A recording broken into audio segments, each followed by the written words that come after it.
પૂર્વ પ્રસંગમાં આપણે 23 શ્લોક સુધી અધ્યયન કર્યું હતું. થોડું એનું આપણે વિહંગાવલોકન કરી લઈએ.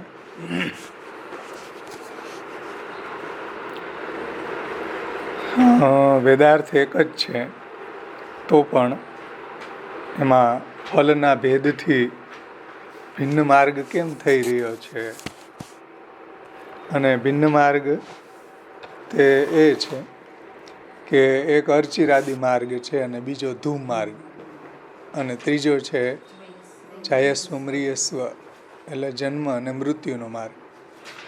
તેથી વેદ જે સ્વયં તે પ્રકારે ભિન્ન માર્ગનો ઉપદેશ કરે છે, એમ કેમ ન માનવું? શા માટે એક જ માર્ગ માનવો? એવી શંકાના સમાધાનમાં આ 23મો શ્લોક આવે છે કે યથોક્તે ય પુનર્જન્મ યન્યથા પુનરુદ્ભવ તદર્ચિરાદિ ધૂમાદિ માર્ગોદ્વયમ ઉદીરિતમ વૈરાગ્યાર્થમ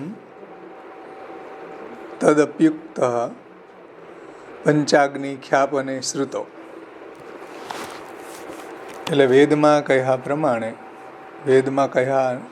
પ્રમાણે અનુસરવાથી, અર્થાત જ્ઞાનપૂર્વક, બ્રહ્મજ્ઞાનપૂર્વક નિષ્કામ યજ્ઞ કરવાથી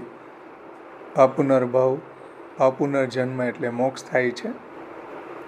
અન્યથા યથોક્ત પ્રકારના જ્ઞાન વિના કર્મ કરવાથી પુનર્જન્માદિ થાય છે, એટલે ધૂમ માર્ગ પ્રાપ્ત થાય છે, અને ક્વચિત તૃતીય માર્ગ પણ પ્રાપ્ત થાય છે.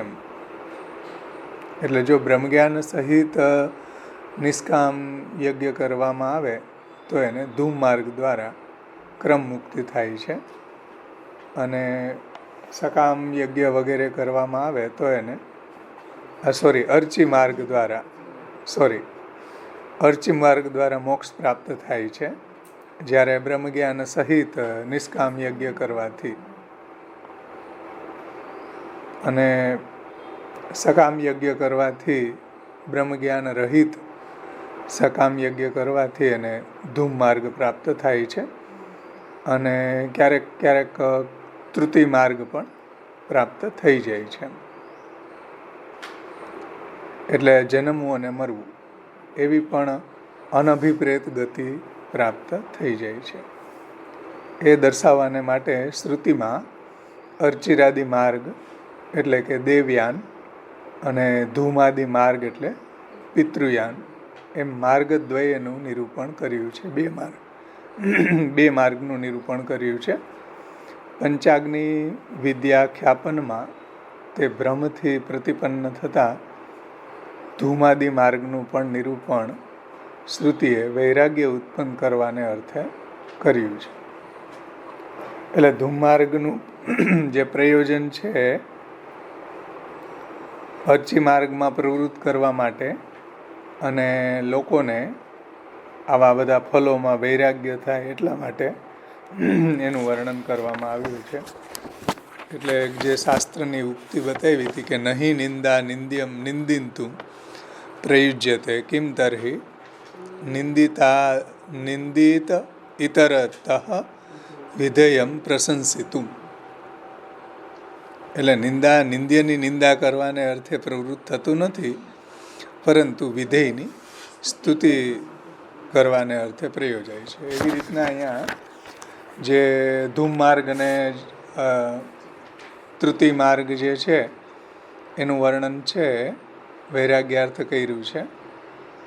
તાત્પર્ય વેદનું અર્ચિરાદી માર્ગ દ્વારા ક્રમ મુક્તિ પ્રાપ્ત કરાવવાનું છે.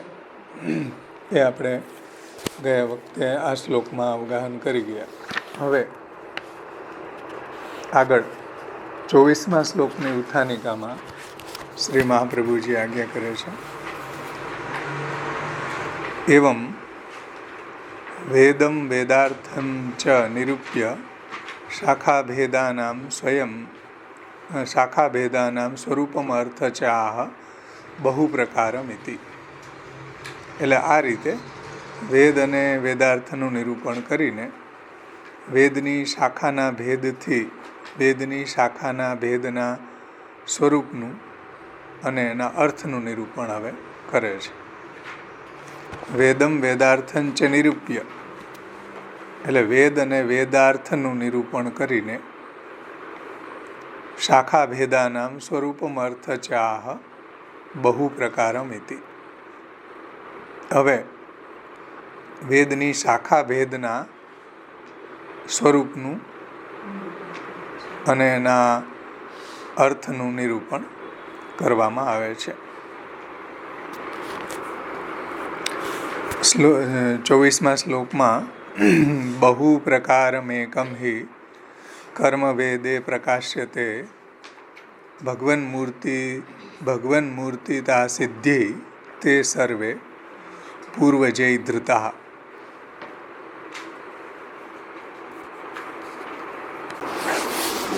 અને ત્યાર પછીના 25 અને 26 શ્લોક પણ સાથે જ આપેલા છે. એનું પણ આપણે અર્થ આમાં સાથે લઈ લેશું.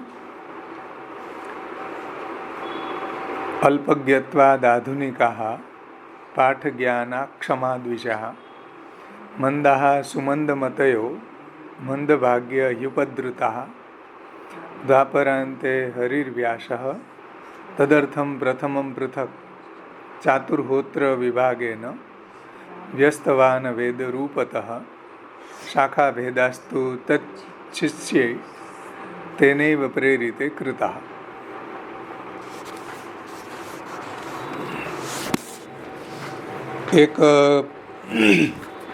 એક જ કર્મ બહુ પ્રકારે વેદમાં પ્રકાશ પામ્યું છે.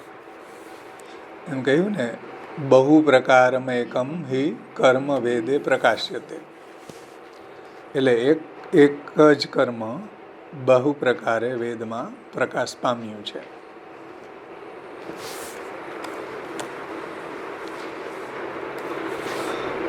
ભગવન મૂર્તિતા સિદ્ધિ તે સર્વે પૂર્વજૈ ધૃતા. પૂર્વે જન્મેલા જે મરીચિયાદિ છે, એટલે મરીચિયાદિ જે ઋષિઓ છે એ પૂર્વે જ ઋષિઓ યજ્ઞને વિશે ભગવાન મૂર્તિત્વ સિદ્ધ કરવાને અર્થે એક જ કર્મના તે સર્વે અનેક વિશેષ પ્રકારનો નિર્ધાર કરી શક્યા હતા. એટલે ભગવાન મૂર્તિતા સિદ્ધિ તે સર્વે પૂર્વજૈ ધૃતા. પૂર્વજૈ ધૃતા એટલે પૂર્વ જન્મેલા. પૂર્વજૈ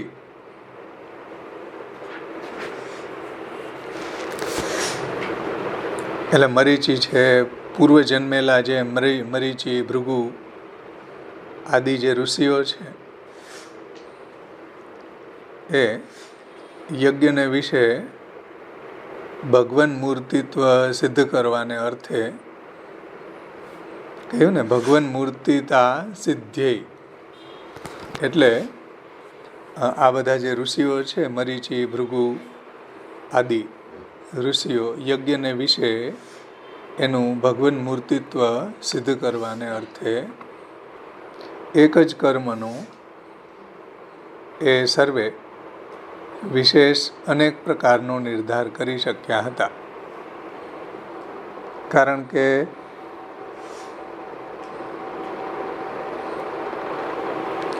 આ બધા ઋષિમુનિઓ છે એનું જ્ઞાન એને હતું. એમ મરીચી, ભૃગુ વગેરે તો એ સંદર્ભે કહે છે કે એક જ કર્મ બહુ પ્રકારે વેદની અંદર પ્રકાશ પામ્યું છે. અને પૂર્વમાં જન્મેલા જે મરીચી, ભૃગુ ઇત્યાદિ ઋષિઓ છે એ યજ્ઞને વિશે ભગવાન મૂર્તિત્વ સિદ્ધ કરવાને અર્થે એક જ કર્મના અનેક વિશેષ પ્રકારોનો નિર્ધાર કરી શક્યા હતા. કે યજ્ઞ જે છે એ ભગવાનનું સ્વરૂપ છે, સાક્ષાત ભગવાન મૂર્તિ છે. અને અત્યારના જે આધુનિક જે લોકો છે એ કેવા છે, તો શ્રી મહાપ્રભુજી કહે છે કે અલ્પજ્ઞત્વાદ, અલ્પજ્ઞ છે. અલ્પજ્ઞ છે એટલે કે ઓછી બુદ્ધિવાળા છે. ઓછા જ્ઞાનવાળા છે આધુનિક જીવો. અલ્પજ્ઞાત્વાદ આધુનિકાહ, આધુનિક જીવો, આધુનિક દ્વિજો એ અલ્પજ્ઞ હોવાથી અને પાઠ જ્ઞાન ક્ષમા દ્વિજા, પાઠ જ્ઞાના ક્ષમા દ્વિજા, એટલે આધુનિક જે જીવો છે, દ્વિજો છે, એ અલ્પજ્ઞ હોવાથી એનો પાઠ કરવાને અને એનું જ્ઞાન પ્રાપ્ત કરવાને અશક્ત છે. પાઠ જ્ઞાના ક્ષમા દ્વિજા, એટલે આધુનિક જે જીવો છે એ કેવા છે? આધુનિક દ્વિજો અલ્પજ્ઞ છે અને પાઠ કરવાને અને એનું જ્ઞાન પ્રાપ્ત કરવાને માટે એ અશક્ત છે, શક્તિમાન નથી એમ. અને મંદાહા, અને એ મંદ છે. પછી સુમંદ મતયો, એટલે અત્યંત મૂઢમતીવાળા છે. મંદાહા સુમંદ મતયો, મંદ છે, અત્યંત મૂઢમતીવાળા છે. અને મંદ ભાગ્યા, અને મંદ ભાગ્યવાળા છે. અને યુપદ્રુતા, હિ ઉપદ્રુતા, એટલે ઉપદ્રવવાળા છે, સંકટવાળા છે, દુઃખવાળા છે એમ. હિ યુપદ્રુતા, હિ ઉપદ્રુતા, એટલે ઉપદ્રવવાળા છે, દુઃખી છે બિચારા, સંકટવાળા છે એમ. કંઈક ને કંઈક ઉપદ્રવ છે જ ને ઘરની અંદર એમ. હવે એ કેટલુંક અધ્યયન કરીને કરે વેદનું એમ. એક તો મંદ ભાગ્યવાળા, મંદ બુદ્ધિવાળા, અલ્પજ્ઞ આધુનિક જીવન, આટલી બધી ધોખાધડી. લગ્નમાં જવું હોય, ખરખરે જવું હોય, છોકરાઓને સ્કૂલે મૂકવા જવું હોય, નવા ધંધા ઉપર જવું હોય, પછી પત્ની વળી એમ કે અથાણું કરવું છે, જાવા લાવી દો, બોરા ને કેરી ને બધું ગુંદા ને લાવી દો, તો એ લઈ આવવા જવાનું. તો કેટલા બધા ઉપદ્રવ છે આમાં એમ. એટલે ક્યાંથી આમાં અધ્યયન એ કરી શકે વેદનું એમ. એટલા અહીંયા કહે છે, જો મંદ ભાગ્ય છે, મંદ મતિવાળા છે, ઉપદ્રવયુક્ત છે, એમાં કોઈ સંશય નથી. મંદા સુમંદ મતયો મંદ ભાગ્યા હ્યુપદ્રુતા. દ્વાપરાંતે હરિર્વ્યાસ તદર્થમ પ્રથમમ પૃથક. દ્વાપરાંતે, તેથી એટલા માટે આવી કન્ડિશન છે, એટલા માટે દ્વાપરના અંતમાં, દ્વાપરાંતે એટલે દ્વાપર યુગ જે છે એનો એન્ડ આવ્યો ત્યારે દ્વાપરના અંતમાં ભગવાન શ્રી હરિએ, દ્વાપરાંતે હરિર્વ્યાસે, એટલે દ્વાપરના અંતમાં ભગવાન શ્રી હરિએ વ્યાસરૂપ ધારણ કરીને તદર્થમ પ્રથમમ પૃથક, પ્રથમ તો વેદરૂપથી ચાતુર્હોત્ર વિભાગેન, એટલે ચાતુર્હોત્રના વિભાગ વડે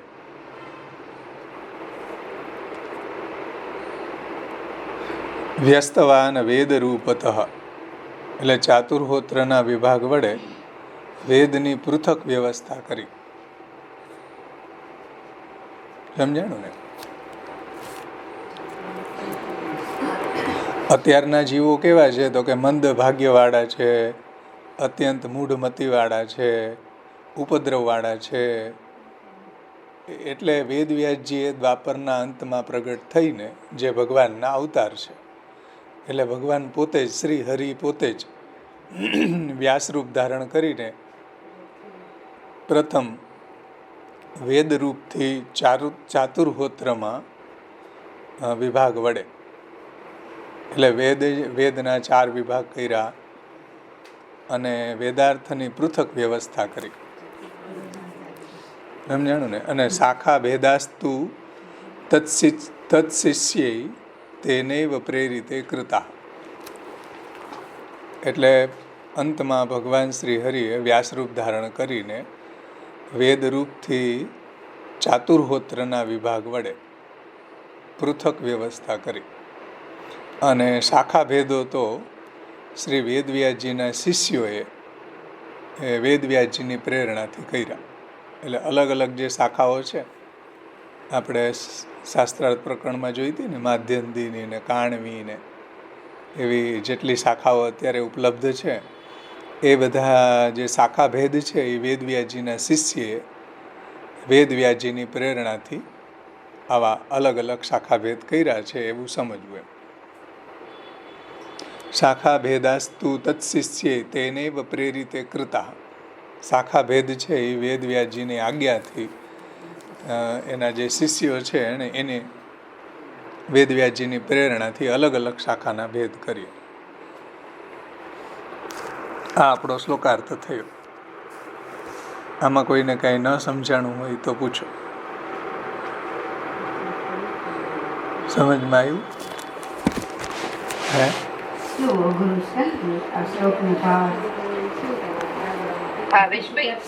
હા, મંદ ભાગ્યવાળા એટલે અનલકી.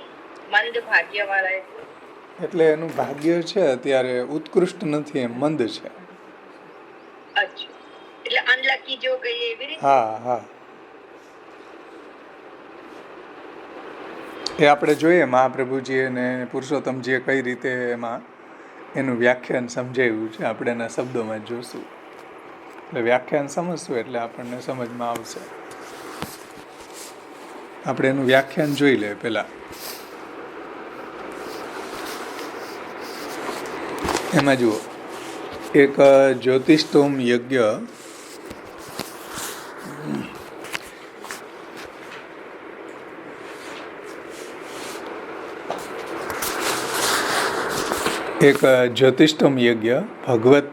ભગવત્વને લીધે સહસ્ર મૂર્તિવાળો છે.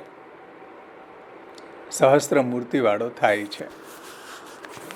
અર્થાત જેમ ભગવાન એક છે તો પણ બહુરૂપે પ્રગટ થાય છે, તેમ જ્યોતિષ્ટોમ રૂપી યજ્ઞાત્મક ભગવાન એક છે તો પણ સહસ્ર મૂર્તિ ધારણ કરે છે.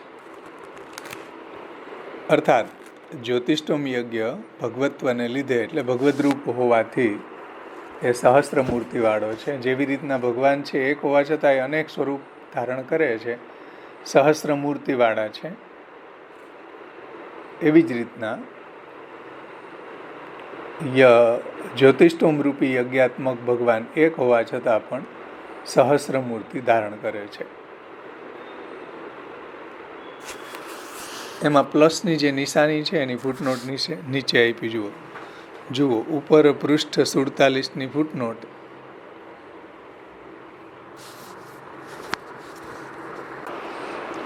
એમાં એમ કહ્યું છે કે એક જે પરબ્રહ્મ એક જ છે તે જ અનંતરૂપ થાય છે ઇત્યાદિ શ્રુતિથી યદમ એકમ અવ્યક્તમ અનંતરૂપમ. એ શ્રુતિ પણ આપી જુઓ. યદ એકમ અવ્યક્તમ અનંત રૂપમ છે ને નીચે.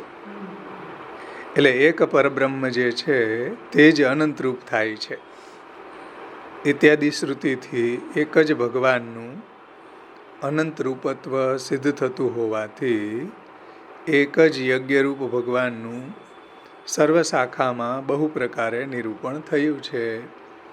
એક જ ભગવાનનું સર્વ શાખાઓમાં અલગ અલગ જે શાખાઓ છે વેદની, એમાં બહુ પ્રકારે એનું નિરૂપણ થયું છે. એક જ ભગવાનનું અલગ અલગ શાખાઓમાં નિરૂપણ થયું છે. હવે જુઓ,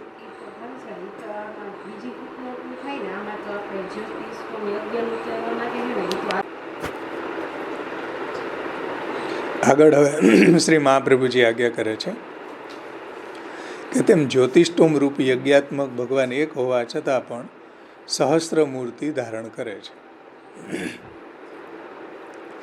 યજ્ઞો વે વિષ્ણુ, હું યજ્ઞ નિશ્ચય કરીને વિષ્ણુ છે. યજ્ઞમાં યજ્ઞાત્મક ભગવાનનો પ્રાદુર્ભાવ કરવાનો હોય છે. એટલે યજ્ઞમાં યજ્ઞાત્મક ભગવાનનો પ્રાદુર્ભાવ કરવાનો હોય છે. યજ્ઞની અંદર જે યજ્ઞાત્મક ભગવાન છે એ પ્રગટ થાય છે. એવા યજ્ઞ સ્વરૂપ ભગવાન અનેક પ્રકારના યજ્ઞ દ્વારા અનેક રૂપે અભિવ્યક્ત થાય છે. તો યજ્ઞરૂપ ભગવાન અનેક પ્રકારના યજ્ઞ દ્વારા, કેમ કે યજ્ઞના ઘણા પ્રકાર છે, એ યજ્ઞ દ્વારા અનેક રૂપે અભિવ્યક્ત થાય છે. એક જ ભગવાન અનેક રૂપો જેમ ધારણ કરે છે, એવી રીતના અહીંયા એક જ ભગવાન અનેક યજ્ઞ રૂપે પ્રગટ થાય છે. યજ્ઞ નિશ્ચય કરીને વિષ્ણુ છે, તો યજ્ઞમાં યજ્ઞાત્મક ભગવાનનો પ્રાદુર્ભાવ કરવાનો હોય છે. એવા યજ્ઞ સ્વરૂપ ભગવાન અનેક પ્રકારના યજ્ઞ દ્વારા અનેક રૂપે અભિવ્યક્ત થાય છે. ત્યાં જેટલા વેદ વડે યજ્ઞ સ્વરૂપ ભગવાનની એક મૂર્તિનું કથન થાય છે, તેટલો વેદ વિભાગ એક શાખા કહેવાય છે. શાખા એટલે શું? વેદની. આપણે એમ કહીએ ને, વેદની એક શાખામાં કે વેદની આ માધ્યાંધીની શાખા, આ કાણવી શાખા, આમાં આપણે કેટલી 10 શાખાઓ ઉપલબ્ધ છે ને. મહાપ્રભુજીએ શાસ્ત્રાર્થ પ્રકરણમાં આ વાતને સમજાવી હતું ને. શાસ્ત્રાર્થ પ્રકરણની 82મી કારિકામાં બધી શાખાઓના નામ આપ્યા. જો તૈતરી, કાણવી, माध्यान्दिनी, मैत्रायणी, मानवी, ये 5 शाखा यजुर्वेद की शाखा है. પછી हिरण्यकेशी ये तैतरी की शाखा है.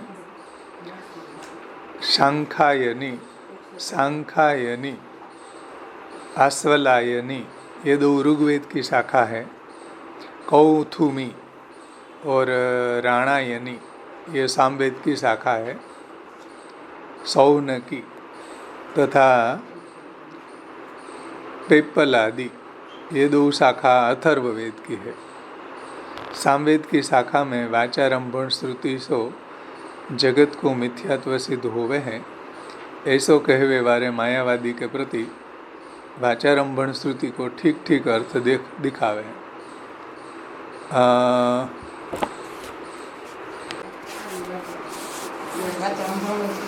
हाँ, तो परमत निराकरणની અંદર આ બધી જ શાખાઓ 10 શાખાઓ ઉપલબ્ધ છે અત્યારે.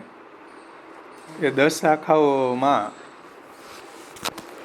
ક્યાંય જગતનું માયિકત્વ કહ્યું નથી. એ સંદર્ભ ત્યાં શાસ્ત્રાર્થ પ્રકરણમાં હતો. હવે જુઓ તમે, આજે 10 શાખાઓ અહીં બતાવી ને એની ચર્ચા અહીંયા કરવામાં આવે છે. હાલ્યો હવે એમાં જુઓ સર્વનિર્ણયમાં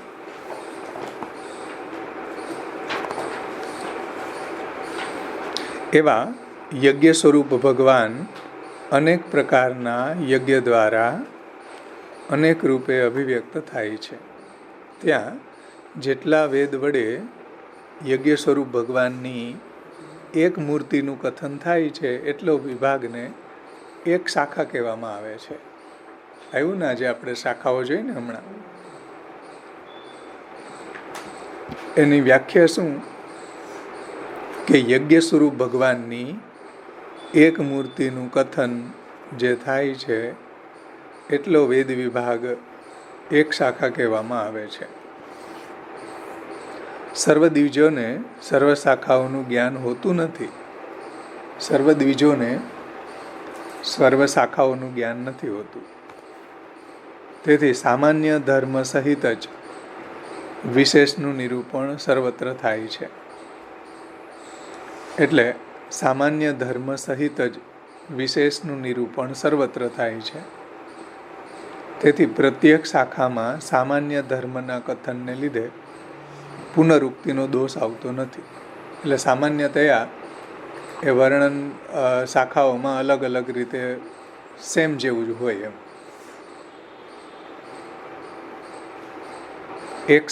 સર્વ દ્વિજોને સર્વ શાખાઓનું જ્ઞાન હોતું નથી. તેથી સામાન્ય ધર્મ સહિત વિશેષ નિરૂપણ સર્વત્ર થાય છે. તેથી પ્રત્યેક શાખામાં સામાન્ય ધર્મના કથનને લીધે પુનરુક્તિ દોષ આવતો નથી. એટલે સામાન્યતયા બધી શાખાઓમાં વર્ણન સેમ જેવું લાગે એમ. તો સેમ જેવું વર્ણન હોય તો કોઈને એવું લાગે કે ચાલો આ તો એક ને એક વાત પાછી આ બીજી શાખામાં આવી ગઈ, તો એનો ખુલાસો મહાપ્રભુજી કહે છે કે ના, સામાન્ય જે વર્ણન છે બધી શાખાઓમાં હોય એને કારણે પુનરુક્તિ દોષ નથી. એટલે એકને એક વાત ફરી વર્ણન કરવાનો દોષ એમાં આવતો નથી, પુનરુક્તિ નથી એમ. સમજાણું? જેમ તમારે ડેન્ટલિસ્ટ થવું હોય કે તમારે આંખના ડૉક્ટર થવું હોય તો આ ભણવું તો આખું શરીર જ પડે. સામાન્ય બધાને આખું શરીરની સ્ટડીની ખબર જ હોવી જોઈએ. પછી ડેન્ટલ થઈ શકે કે પછી કાન ગળાનો થઈ શકે એમને. હે? હા, પછી એના સ્પેશિયાલિસ્ટ થાય એમ. ડાયરેક્ટ કોઈ એમ કે અમારે કાનનું સ્પેશિયાલિસ્ટ થવું તો એમ ન ચાલે. સામાન્ય જ્ઞાન બધા ડૉક્ટરને હોવું જોઈએ. એ પછી કાનનો હોય કે ગળાનો હોય કે નાકનો હોય કે આંખનો હોય કે દાંતનો હોય, બધા MBBS તો પહેલાં બધાએ કમ્પલસરી છે.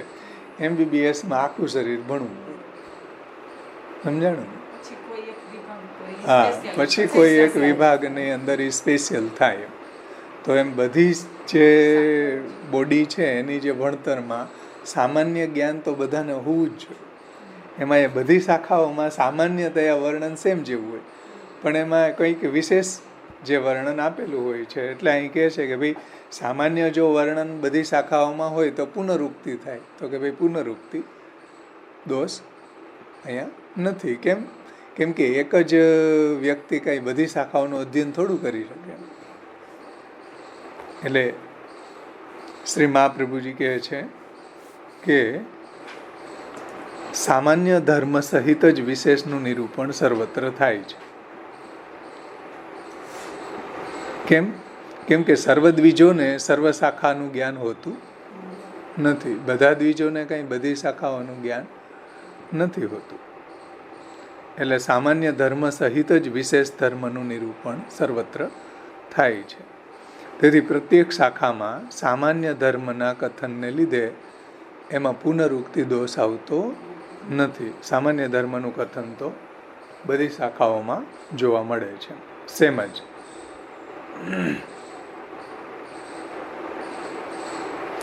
યજ્ઞને વિશે ભગવદ્ બુદ્ધિ સિદ્ધ થવાને અર્થે એમનું અનેક રૂપે નિરૂપણ કર્યું છે કે યજ્ઞ ભગવદ્ રૂપ છે અને એની યજ્ઞના વિશે ભગવદ્ બુદ્ધિ સિદ્ધ થવાના માટે એમનું અનેક રૂપે વર્ણન કર્યું છે. એમાં નીચે ફૂટનોટ આપી છે. અનેક રૂપે એટલે અનેક યજ્ઞોમાં એક જ યજ્ઞ ભગવાનનું અનેક રૂપે નિરૂપણ કર્યું છે. અને અનેક યજ્ઞોમાં એક જ યજ્ઞ ભગવાનનું અનેક રૂપે નિરૂપણ કર્યું છે. એટલે યજ્ઞ ભગવાન એક જ છે, પરંતુ જેમ અગ્નિહોત્ર, દર્શ પૂર્ણમાસ, ચાતુર્માસ્ય, પશુ અને સોમ, તો અનેક યજ્ઞોમાં એક જ ભગવાનનું અનેક રૂપે નિરૂપણ કરવામાં આવ્યું છે. પૂર્વે જન્મેલા મરીચી ઇત્યાદિ ઋષિઓ, પૂર્વે જન્મેલા એટલે બ્રહ્માજી, ભગવાનમાંથી બ્રહ્માજી પ્રગટ થયા અને બ્રહ્માજીમાંથી આ સપ્ત ઋષિઓ પ્રગટ થયા. અંગિરા, પછી આ ભૃગુ, મરીચી, એ બધા સપ્ત ઋષિઓ પ્રગટ થયા ને. તો પૂર્વે જન્મેલા મરીચી ઇત્યાદિ ઋષિઓ યજ્ઞના તેમજ વેદના એ સર્વે વિશેષ પ્રકારોનો સારી રીતે નિશ્ચય કરી શકતા હતા. આ બધા ઋષિઓ જે છે એની એક તો લાંબા આયુષ્ય હતા, એની મેમરી છે એટલી બધી સ્ટ્રોંગ હતી, એટલે એ આખું વેદ એને યાદ પણ રહી જતો, આયુષ્ય પણ લાંબુ હતું અને એ સમય પણ એવો હતો, સતયુગ વગેરે યુગો હતા તો સમય ઉત્તમ હતો. આ ઋષિ મુનિઓ જે છે એ પણ ઉત્તમ હતા અને બ્રહ્માજીના માનસ પુત્રો, બ્રહ્માજીના જ પુત્રો હતા. તો ત્યારે આ એને સમગ્ર વેદને ધારણ કરી શકતા હતા. પણ અત્યારના આધુનિક જે જીવો છે એ સમગ્ર વેદને ધારણ કરી શકે નહીં. એટલા માટે વેદ વ્યાસજી એની અલગ અલગ જે વિભાગ કર્યા એની અલગ અલગ શાખાઓ પ્રગટ થઈ. એટલે એક એના પાર્ટને એ ધારણ કરી લે તોય ભયો અત્યારે એવું શ્રી મહાપ્રભુજી અહીંયા કહે છે કે મરીચી ઇત્યાદિ ઋષિઓ છે એ યજ્ઞના અને વેદના સર્વે વિશેષ પ્રકારોનો સારી રીતે નિશ્ચય કરી શકતા હતા, પરંતુ આધુનિક દ્વિજોનું એવું સામર્થ્ય ન હોવાથી, આધુનિક દ્વિજો કેવા છે આપણે જોઈ ગયા ને, અલ્પજ્ઞત્વ, પછી મંદ બુદ્ધિવાળા, સુમંદ મતયો, મંદ ભાગ્યવાળા અને પાછા ઉપદ્રવવાળા, ઘરની અંદર ઉપદ્રવવાળા. ઉપદ્રવવાળા હોય તો થાય કઈ આ બધું અધ્યયન? ઘરમાં ઉપદ્રવ હોય તો બિચારા કઈ આટલું અધ્યયન હે? હા, વેકેશનમાં પાછા વધારે ઉપદ્રવ હોય, ઉપદ્રવમાં પાછો વધારે ઉપદ્રવ થતો હોય છે. તો એ વાત અહીંયા શ્રી મહાપ્રભુજી સમજાવે છે કે પરંતુ આધુનિક દ્વિજોનું એવું સામર્થ્ય ન હોવાથી વેદની શાખાઓ પ્રણીત કરવામાં આવી છે. એટલા માટે વેદની અલગ અલગ શાખાઓ પ્રણીત થઈ છે, પ્રગટ થઈ છે. અને એટલી જે શાખાઓ છે એનું એ અધ્યયન કરી લે તો પણ એને પ્રભુનું જે સ્વરૂપ છે, યજ્ઞરૂપ હરિનું સ્વરૂપ સમજમાં આવી શકે. પરંતુ આધુનિક દ્વિજોનું એવું સામર્થ્ય, જે મરીચી વગેરે, ભૃગુ વગેરે જે ઋષિઓનું સામર્થ્ય હતું, એવું સામર્થ્ય આધુનિક દ્વિજોનું નથી. એટલા માટે વેદની શાખાઓ પ્રણીત કરવામાં આવી છે અને તેમાં પણ યજ્ઞ સ્વરૂપ ભગવાનની એક મૂર્તિનું નિર્વચન અથવા સ્ફુટ જ્ઞાન જેટલા વેદ ભાગથી થઈ શકે છે તેટલા વેદ વિભાગનું પણ અધ્યયન હવે દુર્લભ થઈ પડ્યું છે, એવું સમજીને વેદવ્યાસજીએ ચતુર્મૂર્તિ એટલે 4 પ્રકારની મૂર્તિવાળા યજ્ઞ સ્વરૂપ ભગવાનનો 1/4 અંશ જેટલા વેદ વિભાગથી પ્રતિપાદિત થઈ શકે એટલો વિભાગ પૃથક કર્યો. ચતુર્મૂર્તિ એટલે વેદ એક હતો, પહેલા એક જ વેદ હતો, પરંતુ વેદવ્યાસજીએ આના 4 વિભાગ કર્યા: યજુર્વેદ, ઋગ્વેદ, સામવેદ અને અથર્વવેદ. શા માટે આવા વિભાગ કર્યા? પછી પાછા પણ વેદની અલગ અલગ શાખાઓના વિભાગ કર્યા વેદવ્યાસજીના શિષ્યોએ. શા માટે? કે આધુનિક જે જીવો છે એ બધા, એક તો એનું આયુષ્ય ઓછા આયુષ્યમાં, પછી એને મંદ ભાગ્યવાળા, મંદ બુદ્ધિવાળા, સમય ઓછો મળે, ઘણી બધી ધાંધલવાળા, તો શું કરવું? એટલે વેદવ્યાસજીએ 4 વિભાગ કર્યા. 4 વિભાગમાં પાછી અલગ અલગ શાખાઓ પ્રગટ કરી. એ અલગ અલગ શાખાઓમાં પણ એક શાખાઓનું જો એ કરી લે અધ્યયન તો પણ ઘણું એના માટે. એટલું હિત વિચારીને વેદવ્યાસજીએ આ 4 વિભાગ એમાં કરેલા છે. તો એક મૂર્તિનું નિર્વચન અથવા તો એનું જે વર્ણન છે અથવા એનું સ્ફુટ જ્ઞાન જેટલા વેદ વિભાગથી થઈ શકે એટલા વેદ વિભાગનું પણ અધ્યયન હવે આધુનિક સમયમાં દુર્લભ થઈ પડ્યું છે. એવું સમજીને શ્રી વેદવ્યાસજીએ ચતુર્મૂર્તિ એટલે 4 પ્રકારની મૂર્તિવાળા યજ્ઞ સ્વરૂપ ભગવાનનો 1/4 અંશ જેટલા, તો યજ્ઞ સ્વરૂપ ભગવાનનો 1/4 અંશ એટલે 4 વેદમાંથી 1 વેદ એટલો વેદ વિભાગથી પ્રતિપાદિત થઈ શકે એટલો વિભાગ પૃથક કર્યો, જુદા કર્યા. ઋગ્વેદ, યજુર્વેદ, સામવેદ અને અથર્વવેદ તે ખંડનો સહસ્ત્ર મૂર્તિને વિશે પણ ઉપયોગ થાય છે. એટલે તે જ 1 અંશ જેટલા વેદ વિભાગ વડે સારી રીતે જાણી શકાય એટલો ભાગ ઋગ્વેદ ઇત્યાદિની એક શાખા થાય છે. એમાં નીચે ખુલાસો કર્યો કે ભાઈ યજ્ઞ ભગવાનની સહસ્ત્ર મૂર્તિઓમાં જે વેદના જેટલા અંશે કરીને એક મૂર્તિ સિદ્ધ થાય એટલો અંશ તે જ વેદની એક શાખા કહેવામાં આવે છે. કેટલા અંશને વેદની એક શાખા કહેવામાં આવે છે? તો યજ્ઞ ભગવાનની સહસ્ત્ર મૂર્તિઓમાં હજારો મૂર્તિવાળા છે ને, જે વેદના જેટલા અંશ કરીને એક મૂર્તિ ભગવાનની સિદ્ધ થાય એટલા અંશને વેદની એક શાખા કહેવામાં આવે છે, કે જેમાં ભગવાનનું વર્ણન કરેલું છે.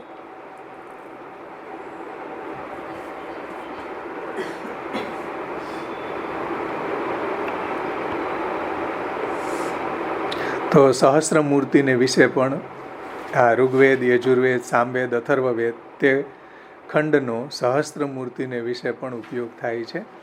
એટલે તે જ એક અંશ જેટલા વિભાગ વડે સારી રીતે જાણી શકાય એટલો ભાગ ઋગ્વેદ ઇત્યાદિની એક શાખા કહેવામાં આવે છે. આ એક શાખા એટલે કેટલી? કે જેનાથી જે સહસ્ત્ર મૂર્તિવાળા ભગવાન છે એમાંનું જેટલા અંશથી એ ભગવાનના એક વેદ એક જાણી શકાય. સહસ્ત્ર મૂર્તિવાળા ભગવાન જે છે એ એક અંશ જેટલા વેદ વિભાગ વડે પ્રભુના સ્વરૂપને જાણી શકાય એટલી વિભાગને શું કહેવાય? એક શાખા કહેવાય. બરાબર. તો એ રીતે વેદવ્યાસજીએ આધુનિક જે દ્વિજો છે એના કલ્યાણ માટે આ રીતે વિભાગ કર્યા. હિન્દીમાં પણ જોઈ જાઓ, બ્રજભાષામાં જુઓ આ શ્લોક.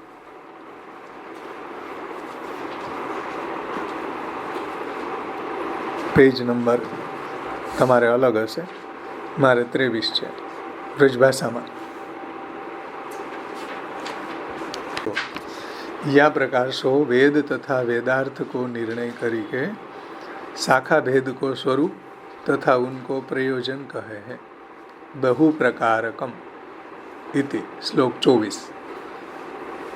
जैसे भगवान सहस्र मूर्ति वाले हैं तैसे ज्योतिष्टोम रूपी यज्ञात्मक भगवान हूँ सहस्र मूर्ति वाले हैं.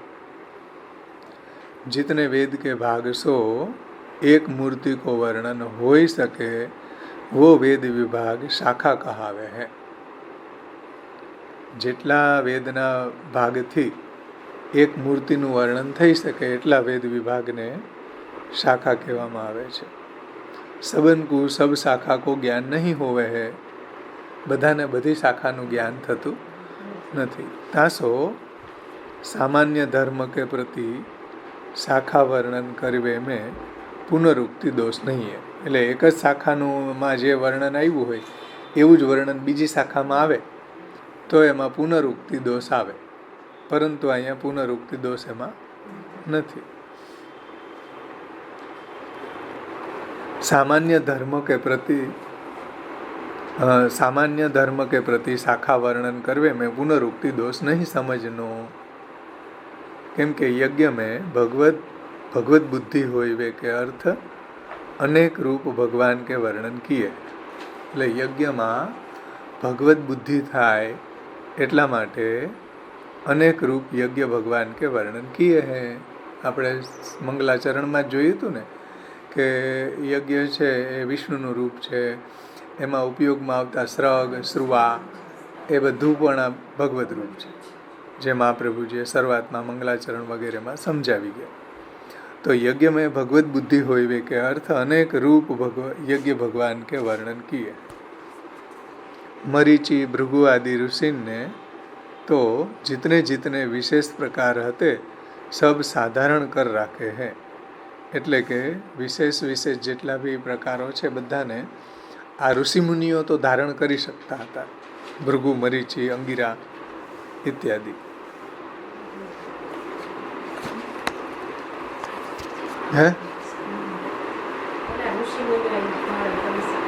હા, એનામાં એવું સામર્થ્ય હતું, કારણ કે યુગ એ સતયુગ હતો. બ્રહ્માજીમાંથી આ બધા પ્રગટ થયા હતા, એટલે એ તો વેદના વેદ કંઠસ્થ કરી શકતા. એની મેમરી એટલી પાવરફુલ હતી, એનું જીવન એવું દિવ્ય હતું. એટલા માટે એ ધારણ કરી શકતા હતા, પણ આધુનિક જીવો છે.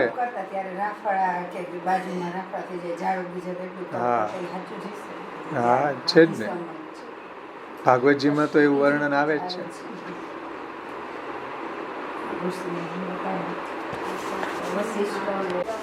હા, કશ્યપ છે. અત્રિ, ભૃગુ, કશ્યપ, વશિષ્ઠ, ગૌતમ, જમદગ્નિ અને વિશ્વામિત્ર.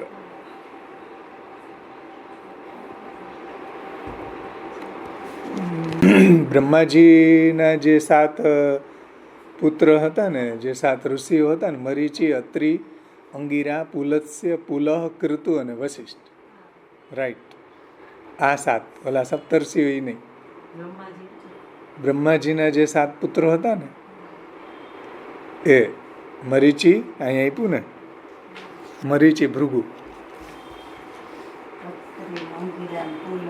હા, મરીચી, અત્રિ, અંગિરા, પુલત્સ્ય, પુલહ, કૃતુ ને વશિષ્ઠ.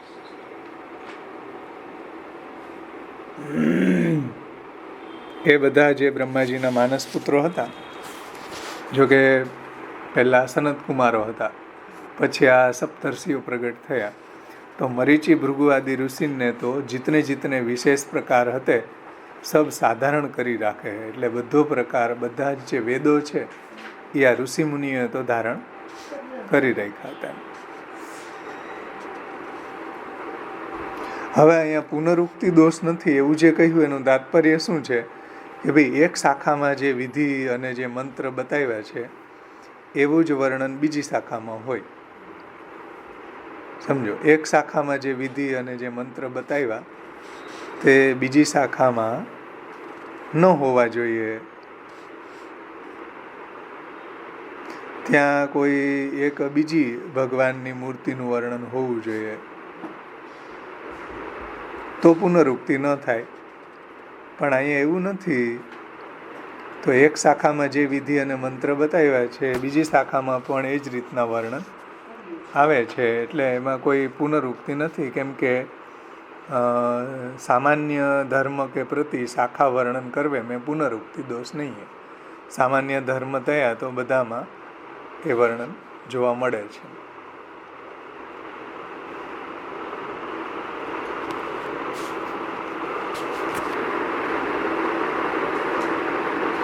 એટલે સામાન્ય ભગવાનના ગુણધર્મોનું નિરૂપણ વેદની બધી શાખામાં કરવામાં આવે છે, અને એની સાથે સાથે પ્રભુનું વિશેષ ધર્મોનું પણ વર્ણન અલગ અલગ શાખામાં કરવામાં આવે. સમજે? સામાન્ય ધર્મોનું વર્ણન બધી શાખાઓમાં કરવામાં આવ્યું છે, અને વિશેષ ધર્મોનું વર્ણન અલગ અલગ શાખાઓમાં કરવામાં આવ્યું હોય. તો સામાન્ય ધર્મનું વર્ણન બધી શાખામાં કરવામાં આવ્યું હોય તો એનાથી પુનરુક્તિ નથી. જે તમને દ્રષ્ટાંત આપ્યું ને કે ભાઈ ડેન્ટલિસ્ટ હોય કે આંખનો ડૉક્ટર હોય, કાનનો હોય, જે બી હોય એને સામાન્ય ધર્મોનું તો ભણવું જ પડે, પછી વિશેષ ધર્મમાં પારંગત થઈ શકે. એવી રીતના અહીંયા સામાન્ય જે ભગવાનનું વર્ણન છે એ બધી શાખાઓમાં છે. સામાન્ય ભગવદ્ મૂર્તિનું વર્ણન બધી શાખામાં છે. ત્યાર પછી એમ કહે છે કે અભી કે મનુષ્ય કી વૈસી સામર્થ્ય નહીં હે. એટલે જેવી સામર્થ્ય આ મરીચી, ભૃગુ અને અંગિરા, આ બધા જે ઋષિમુનિઓ છે ને, વશિષ્ઠ વગેરે જે ઋષિમુનિઓ છે એની જેવી સામર્થ્ય હતી એવી સામર્થ્ય આધુનિક જીવોની નથી. तासो शाखा को विभाग करी के एक विशेष प्रकार को एक एक शाखा में वर्णन कियो. એટલા માટે આ અલગ અલગ શાખાઓનું વર્ણન થયું છે. कहाँ एक मूर्ति जितने वेद भाग में वर्णन करे हैं वितने कहूँ पढ़नो दुर्लभ है. एक मूर्ति, एक भगवाननी मूर्तिનું વર્ણન જેટલા વેદ વિભાગમાં કર્યું છે એનું અભ્યાસ કરવો એ પણ आधुनिक जीवों माटे दुर्लभ थई गयो.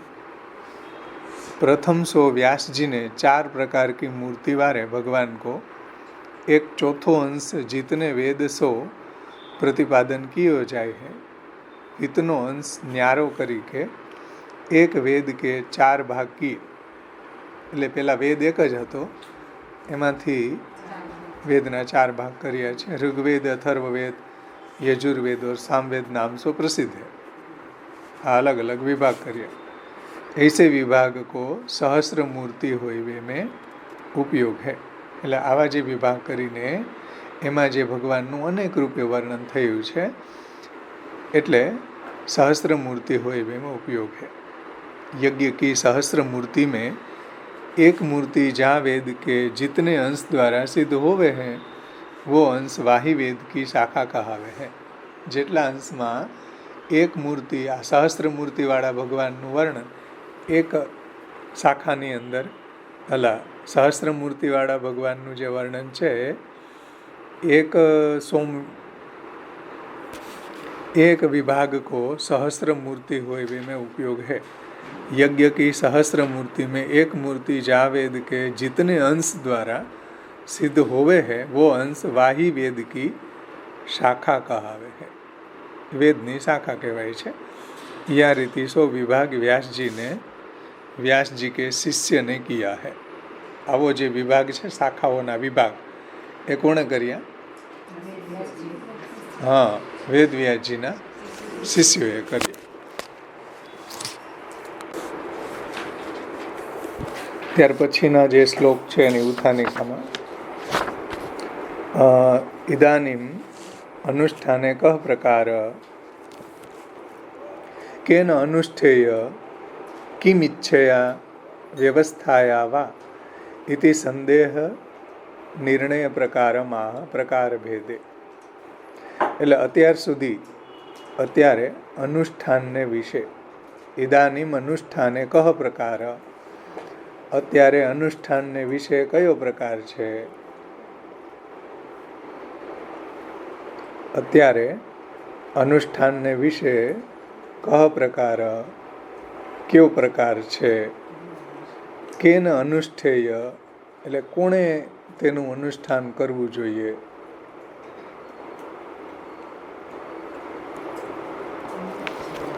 કિમિચ્છયા વ્યવસ્થયા વા એટલે અત્યારે અનુષ્ઠાનને વિશે કયો પ્રકાર છે, કોણે એનું અનુષ્ઠાન કરવું જોઈએ અને શું ઈચ્છાથી કરવું.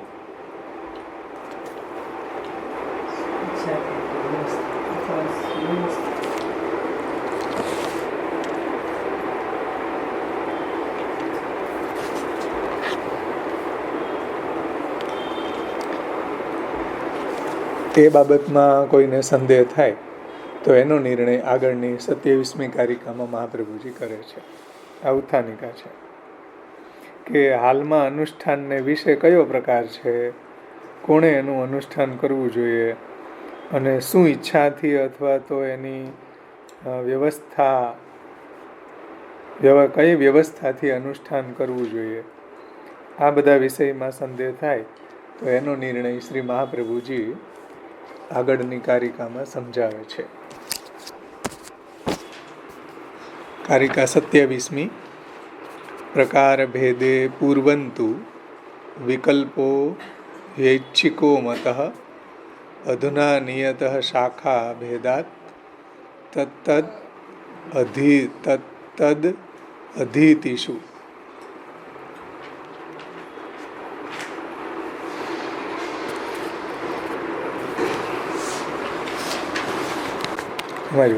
પ્રકાર ભેદે પૂર્વંતુ એટલે પ્રકાર ભેદને વિશે.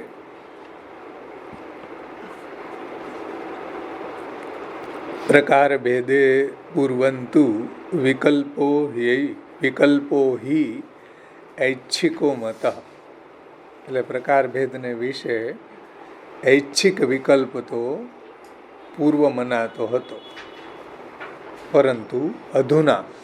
પરંતુ હાલના સમયમાં નિયત શાખા ભેદાત એટલે શાખા ભેદને લીધે તત્તદ અધીતિષુ એટલે શાખા ભેદને લીધે તે અધીતિ એટલે અધ્યયનોમાં એનો જે વિકલ્પ છે એ નિયત છે, વ્યવસ્થિત છે. તાત્પર્ય એ છે કે ભાઈ પ્રકારભેદને વિશે ઐચ્છિક વિકલ્પો તો પૂર્વ મનાતો હતો.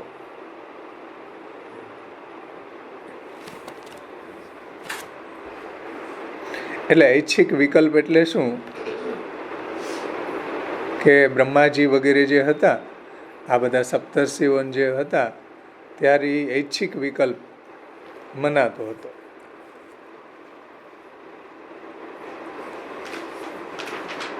એટલે એ આખા સહસ્ત્રમૂર્તિવાળા વેદનું અધ્યયન કરવા એ સમર્થ હતા.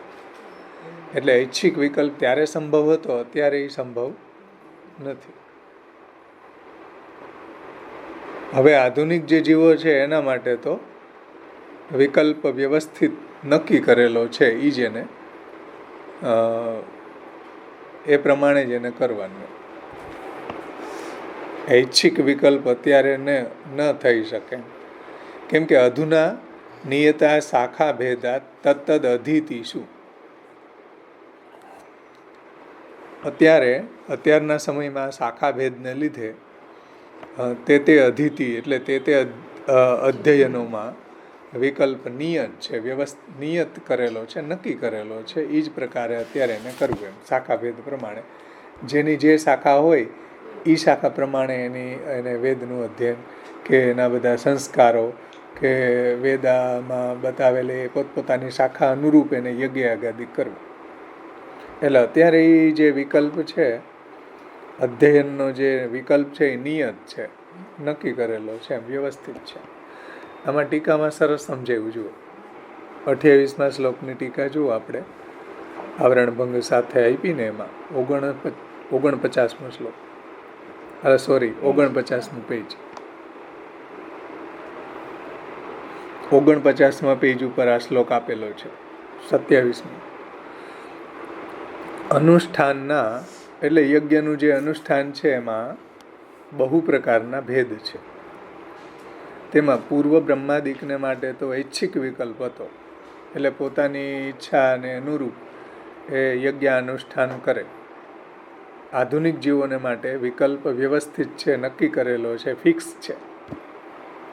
યજ્ઞ સહસ્ત્ર મૂર્તિવાળા છે, તેમાં કઈ મૂર્તિનું અનુષ્ઠાન કરવું જોઈએ. જો યજ્ઞ સહસ્ત્ર મૂર્તિવાળા છે, યજ્ઞ જે છે યજ્ઞરૂપ હરિ છે, યજ્ઞરૂપ ભગવાન છે, સહસ્ત્ર મૂર્તિવાળા છે. એમાં કઈ મૂર્તિનું અનુષ્ઠાન કરવું જોઈએ, આવો પ્રશ્ન થાય ને.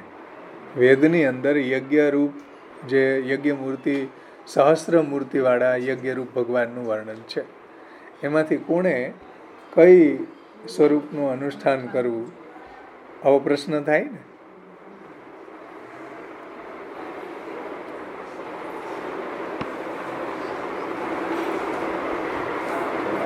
તો આધુનિક જીવોને માટે વિકલ્પ જે છે એ વ્યવસ્થિત છે, એટલે ફિક્સ છે, નક્કી કરેલો છે. યજ્ઞ સહસ્ત્ર મૂર્તિવાળો છે, એમાં કઈ મૂર્તિનું અનુષ્ઠાન કરવું જોઈએ. શું પોતાની ઈચ્છા અનુસાર ગમે તે શાખાની એક યજ્ઞ મૂર્તિનું અનુષ્ઠાન કરી લેવું. આધુનિક જીવોએ ધ્યાનથી સમજો કે ભાઈ યજ્ઞ સહસ્ત્ર મૂર્તિવાળો છે, તો એમાં કઈ મૂર્તિનું અનુષ્ઠાન આધુનિક જીવોએ કરવું. શું પોતાની મન ફાવે એવી રીતના ગમે તે શાખાની કોઈ એક યજ્ઞ મૂર્તિનું અનુષ્ઠાન કરી લેવું, કે એમાં કંઈ વ્યવસ્થા છે આધુનિક જીવો માટે. આ પ્રશ્નનું સમાધાન કરે છે કે ભાઈ પૂર્વના જે ઋષિમુનિઓ કે બ્રહ્માજી હતા, એ પૂર્વના બ્રહ્માદિક તો પોતાની ઈચ્છા અનુસાર જ સહસ્ત્ર મૂર્તિવાળા યજ્ઞ ભગવાનનું અનુષ્ઠાન કરે છે.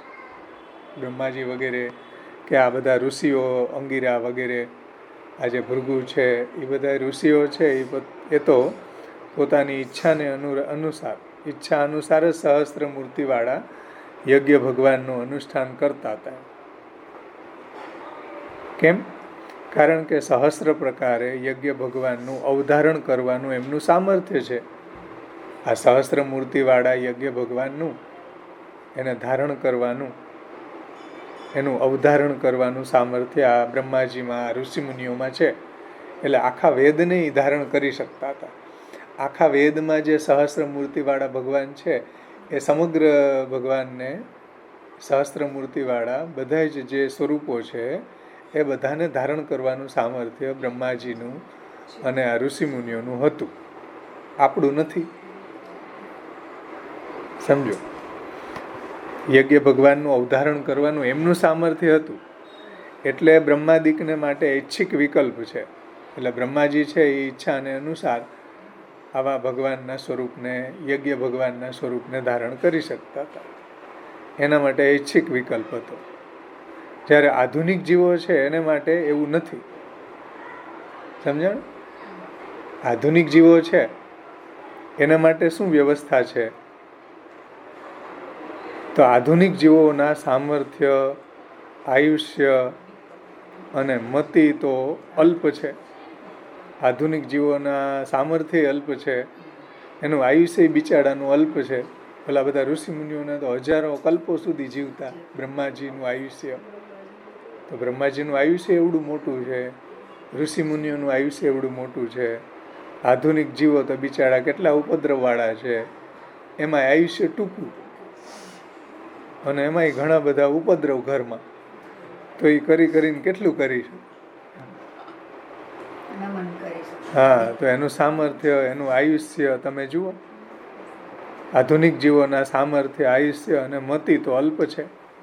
તેથી તેમણે સહસ્ત્રમૂર્તિવાળા યજ્ઞાત્મક ભગવાનની એક જ મૂર્તિનું અનુષ્ઠાન કરવું. આધુનિક જીવોએ સહસ્ત્રમૂર્તિવાળા યજ્ઞાત્મક ભગવાનની એક જ મૂર્તિનું અનુષ્ઠાન કરવું, અને એ પણ પોતાની શાખામાં પરંપરાથી ચાલતા આવતા અધ્યયન પ્રમાણે. એટલે જે કુલમાં એનો જન્મ થયો હોય એ કુલમાં જે પરંપરાથી જે શાખા અનુરૂપ એનું અધ્યયન થતું હોય એ રીતે એને અધ્યયન કરવું. એની પરંપરાથી જે શાખામાં એ ચાલતી હોય એ શાખાને અનુરૂપ એના 16 સંસ્કાર, એ શાખાને અનુરૂપ એનું અધ્યયન થાય. સમજાણું ને? કેમ કે એનું સામર્થ્ય નથી એટલું સમગ્ર વેદને ધારણ કરવાનું. તમને ફોર એક્ઝામ્પલ આપું કે તમને આ કીર્તનની અંદર 4 ભાગની અંદર બધાય કીર્તન આવડતા હોય, 4 ભાગમાં જેટલા રાગ છે એટલા બધા આવડતા હોય, તો બ્રહ્માજીની જેમ તમે ધારણ કરી શકો, ગમે ત્યાંથી ગમે ઈચ્છા અનુરૂપ ગાઈ શકો. અને બિચારાને કોઈ રામકલી જ આવડતો હોય તો શું કરવું? તો એને ઈ જ ગાવો પડે ને. એના માટે ફિક્સ થઈ ગયું. સમજણ? એમ જે આધુનિક જીવો છે એ બિચારાઓ શું કરે, એટલું એનું સામર્થ્ય છે નહીં કે આ સહસ્ત્ર મૂર્તિવાળા સમગ્ર વેદને ધારણ કરી શકે. એટલે એને ફિક્સ કે ભાઈ આ જે તમારી પરંપરાથી જે શાખામાં તમે આવતા હોય એ શાખાને અનુરૂપ તમારા બધા અધ્યયન થાય, એ શાખા અનુરૂપ તમારે કર્મ કરવાનું, એ શાખાને અનુરૂપ યજ્ઞ કરવાનું, એ શાખામાં જે કંઈ બી રૂલ્સ ને રેગ્યુલેશન આપેલા હોય એ પ્રમાણે એને ચાલવાનું. સમજાણું ને? જે હમણાં આપણે જે બધી 10 શાખાઓ જોઈ ને, હા, માધ્યમદીની, તો જો કોઈની પરંપરામાં કાણમી શાખા અનુરૂપ કર્મકાંડ થતું હોય તો એને એ શાખા ભણવી, એ શાખા અનુરૂપ બધું કર્મ કરવું. આ ફિક્સ છે. કેમ કે બધી શાખાઓ ધારણ કરવાનું એનું સામર્થ્ય નથી. તમે કીર્તનના દ્રષ્ટાંતની સમજી જાઓ કે આખું બધાય રાગો જો આવડી ગયા હોય તો એ ઈચ્છા અનુરૂપ ગાઈ શકે, પણ ન આવડતા હોય તો એના માટે ફિક્સ થઈ જાય કે હવે એને જે આવડે એ પ્રમાણે એને વિકલ્પ વ્યવસ્થિત થઈ જાય, ફિક્સ.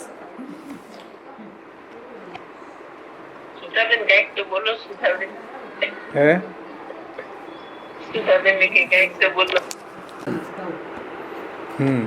તો આધુનિક જીવોને માટે ઐચ્છિક વિકલ્પ નથી. આધુનિક જીવોમાં સામર્થ્ય, એનું આયુષ્ય તથા એની મતિ તો અલ્પ છે. તેથી તેમણે સહસ્ત્રમૂર્તિવાળા યજ્ઞાત્મક ભગવાનની એક જ મૂર્તિનું અનુષ્ઠાન કરવું, અને તે પણ પોતાની શાખામાં પરંપરાથી ચાલતા આવતા અધ્યયન પ્રમાણે કરવું. એટલે એ જે શાખામાં હોય પરંપરાથી, જે શાખાનું અધ્યયન એની પરંપરામાં થતું હોય એ પ્રમાણે જ એને કરવું. જે પ્રકારનું જે યજ્ઞ મૂર્તિનું અનુષ્ઠાન કરવામાં આવતું હોય, સમજણ? એની પરંપરામાં જે શાખાથી જે યજ્ઞમૂર્તિનું, યજ્ઞરૂપ ભગવાનનું અનુષ્ઠાન કરવામાં આવતું હોય તે પ્રકારે જ અને તે યજ્ઞમૂર્તિનું જ અનુષ્ઠાન એને કરવું. એ પ્રકારે જ અને તે જ યજ્ઞમૂર્તિનું જે પરંપરામાં જે શાખાથી એનું સંસ્કાર થતા હોય, જે પરંપરામાં એની જે શાખા હોય એને અનુરૂપ જ એને યજ્ઞનું અનુષ્ઠાન કરવું. એટલે હાલમાં વ્યવસ્થિત વિકલ્પ છે.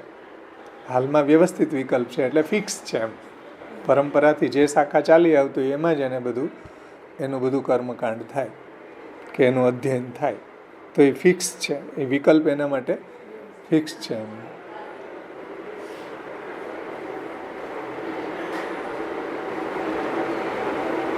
હાલમાં વ્યવસ્થિત વિકલ્પ એ રીતે ફિક્સ છે. શાખા ભેદ મંદ જીવોને અર્થે જ કર્યા છે.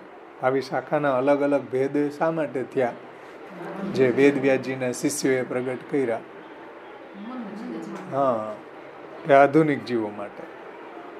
હાલમાં જે શાખા ભેદ મંદ જીવોને અર્થે જ કર્યા છે અને એવા પ્રયોજનથી કે મંદ જીવો પોતાની શાખા પ્રમાણે યજ્ઞ અનુષ્ઠાન કરે તો એટલા માત્રથી જ એમને યજ્ઞ સ્વરૂપ ભગવાનની અભિવ્યક્તિ એટલે કે પ્રાગટ્ય સિદ્ધ થાય. એ પોતાની શાખાને અનુરૂપ જો એ યજ્ઞ કાર્ય કરે તો એ શાખાને અનુરૂપ યજ્ઞ કરે એનાથી જ એને યજ્ઞમૂર્તિ ભગવાનનું પ્રાગટ્ય થઈ જાય. એના સમગ્ર શાખાઓમાં વર્ણિત સહસ્ત્ર મૂર્તિ યજ્ઞ ભગવાનનું અનુષ્ઠાનની આવશ્યકતા નથી. જો કે એ કરી શકે નહીં, એનું સામર્થ્ય નથી એટલું.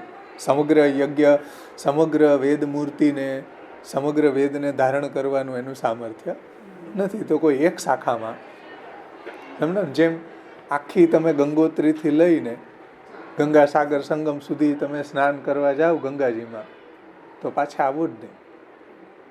એટલે આપણે ગંગાજીમાં સ્નાન કરવા માટે કોઈ એક ઘાટને પકડીએ, મણિકર્ણિકા ઘાટને પકડીએ છે ને કાશીમાં, તો એક ઘાટે સ્નાન કરી લીધું તો ગંગા સ્નાન થઈ ગયું કે નહીં? હવે ગંગોત્રીથી લઈને તમે તણાતા આવો ગંગા સાગર સંગમ સુધી તો ઉપર વયા જાય ને. એટલે સમગ્ર એવું સામર્થ્ય નથી. એટલે આપણે ઘાટ ઉપર બેસીને ગંગા સ્નાન કરી લઈએ તો એ ગંગા સ્નાન થયું કહેવાય.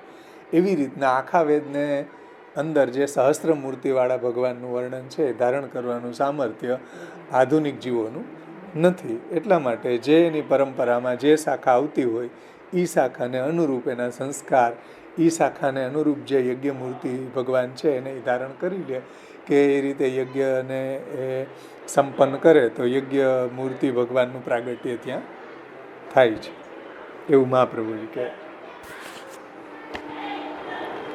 એટલે મંદ જીવો છે એ પોતાની શાખા અનુસાર યજ્ઞ અનુષ્ઠાન કરે તો એટલા માત્રથી જ એમને યજ્ઞ સ્વરૂપ ભગવાનની અભિવ્યક્તિ સિદ્ધ થઈ જાય. એને આખા વેદ, સમગ્ર વેદને ધારણ કરવાનું તો એનામાં સામર્થ્ય નથી. એટલે કોઈ એક શાખાનું જે એની પરંપરામાં આવતી એક શાખા પ્રમાણે પણ જો એ અનુષ્ઠાન કરે તો યજ્ઞ સ્વરૂપ ભગવાનની અભિવ્યક્તિ સિદ્ધ થઈ જાય છે. એ રીતે ભગવાન વેદવ્યાસજીએ શાખા પ્રણયન કરીને, એટલે શાખાના વિભાગ કરી, અલગ અલગ શાખાઓ પ્રગટ કરીને, અલગ અલગ શાખાઓનું પ્રણયન કર્યું ને અલગ અલગ વિભાગ કર્યા. તો વેદવ્યાસજીએ શાખા પ્રણયન કરીને આધુનિક જીવો ઉપર કૃપા કરી છે. આવી અલગ અલગ શાખાઓ પ્રગટ કરીને વેદવ્યાસજીએ આધુનિક જીવો ઉપર બહુ મોટી કૃપા કરી છે કે એક શાખાથી પણ યજ્ઞરૂપ ભગવાનની અભિવ્યક્તિ થઈ શકે. એટલા માટે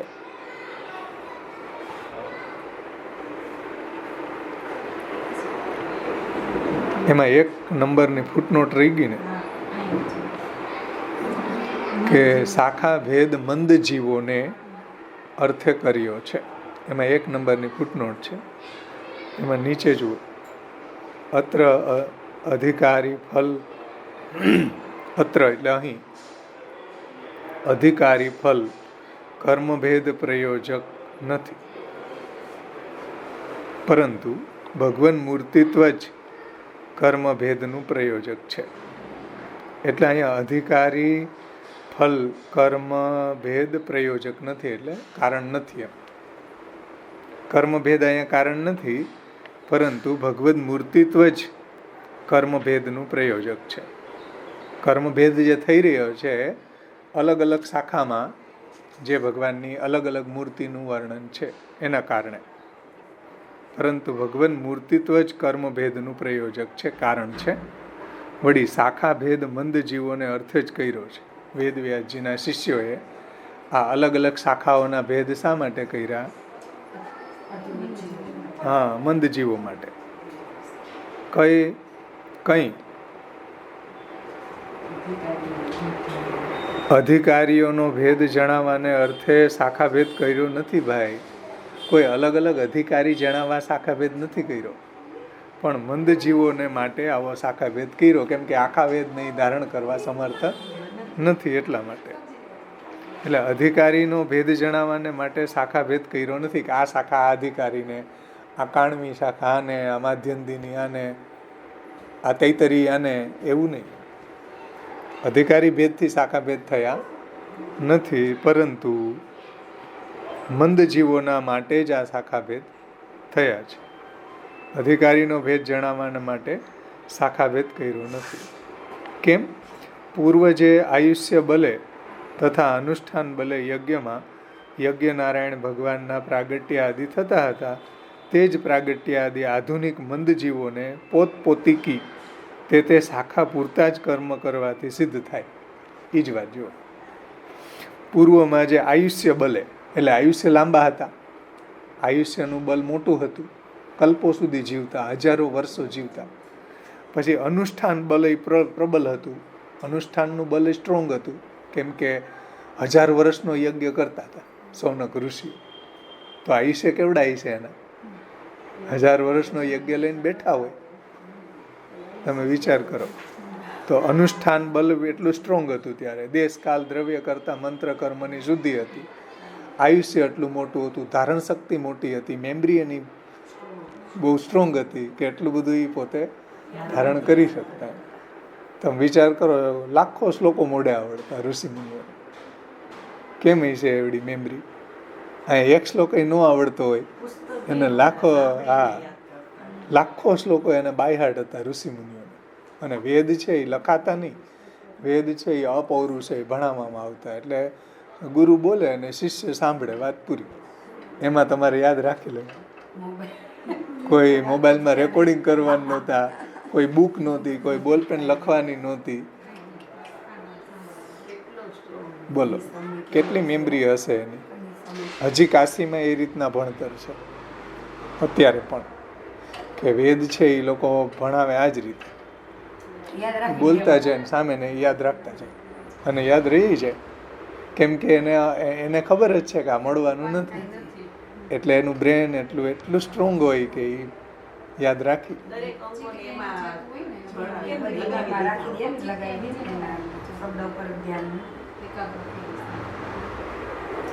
મારી બાજુમાં એક છોકરો છે ને બ્રાહ્મણનો, હવે બીજે રહેવા આવી ગયા. એ કાશી હતો. એ મેં એને એક દી બોલાવ્યો ઘરે. આવ્યો, મેં કીધું તમે કઈ રીતે ભણ્યા? એનું નામ નમન છે.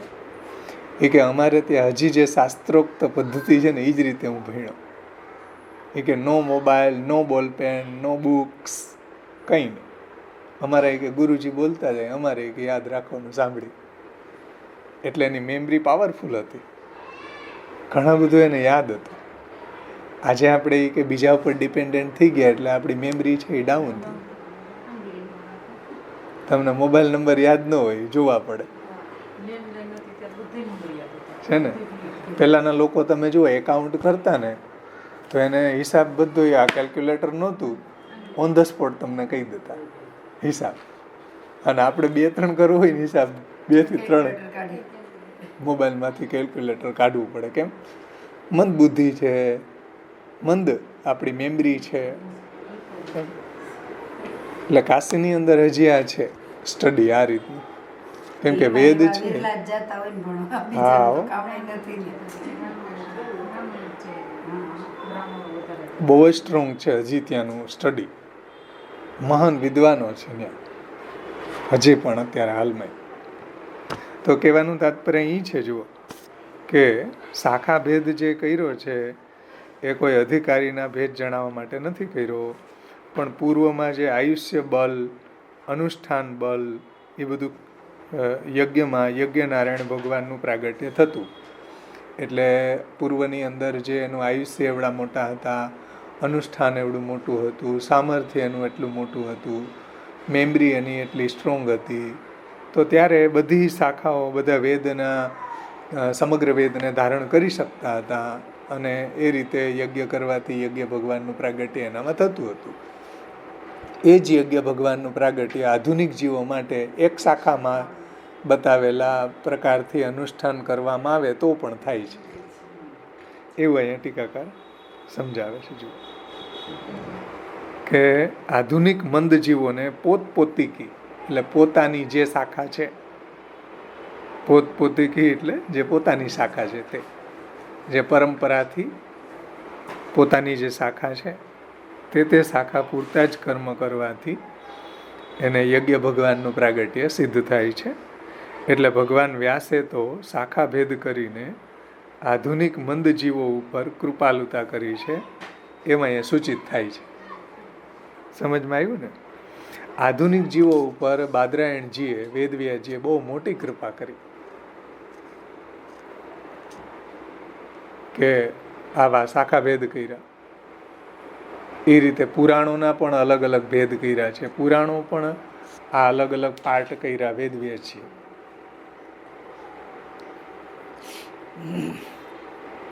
હાલો આગળ વધીએ. આપણે અહીંયા સુધી જોયું. હવે પૂર્વમાં જુઓ ટીકામાં.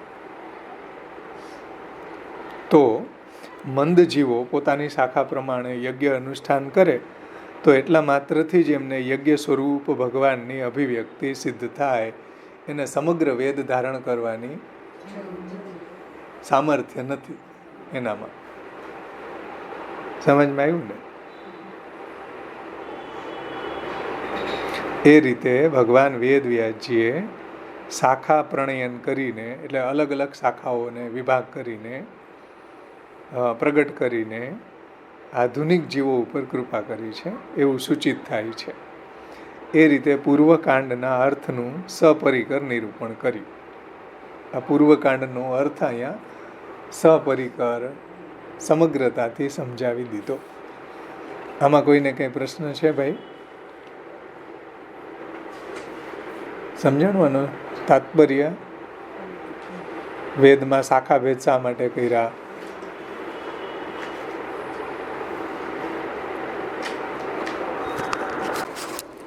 પણ હવે ઉત્તરકાંડની પૂર્વકાંડ સાથે એક વાક્યતા સિદ્ધ થવા માટે તે શાખામાં તે ઉપનિષદોના પાઠનો સમાવેશ કરવામાં આવ્યો છે. એનું બીજ હવે સમજાવે છે. એટલે ઉત્તરકાંડની પૂર્વકાંડ સાથે એક વાક્યતા એમ. ઉત્તરકાંડ જ્ઞાનકાંડ જે છે એની અને પૂર્વકાંડની એક વાક્યતા કેવી રીતના છે? કેમ કે ઘણા લોકો એવું કહે છે કે ભાઈ જે જ્ઞાનકાંડ છે એમ કહે છે કે અમારે પૂર્વકાંડની જરૂર નથી. પૂર્વકાંડવાળા એમ કે અમારે જ્ઞાનકાંડની જરૂર નથી. મહાપ્રભુજી એમ કે નહીં, પૂર્વકાંડવાળાએ જ્ઞાનકાંડની જરૂર છે, જ્ઞાનકાંડવાળા માટે પૂર્વકાંડની જરૂર છે. એ વાતને અહીંયા મહાપ્રભુજી સિદ્ધ કરીને સમજાવે છે કે ના, એકબીજાના પૂરક છે, એકબીજાની આવશ્યકતા છે. ઉત્તરકાંડની પૂર્વકાંડ સાથે એક વાક્યતા સિદ્ધ થાય છે અને તે માટે તે શાખામાં તે ઉપનિષદના પાઠનો સમાવેશ કરવામાં આવ્યો છે. એ હવે આગળ શ્રી મહાપ્રભુજી સમજાવે છે. જુઓ 28મી કારિકામાં કર્મવદ બ્રહ્મભેદાશ્ચ ગીયન્તે બહુધર્ષિભિઃ તેષાં ભિન્નતયા પાઠે અચ્છેદો ભવતીતિઃ કર્મશાખા ગતાશ્ચક્રે નિર્ણયઃ પૃથગેવ હિ.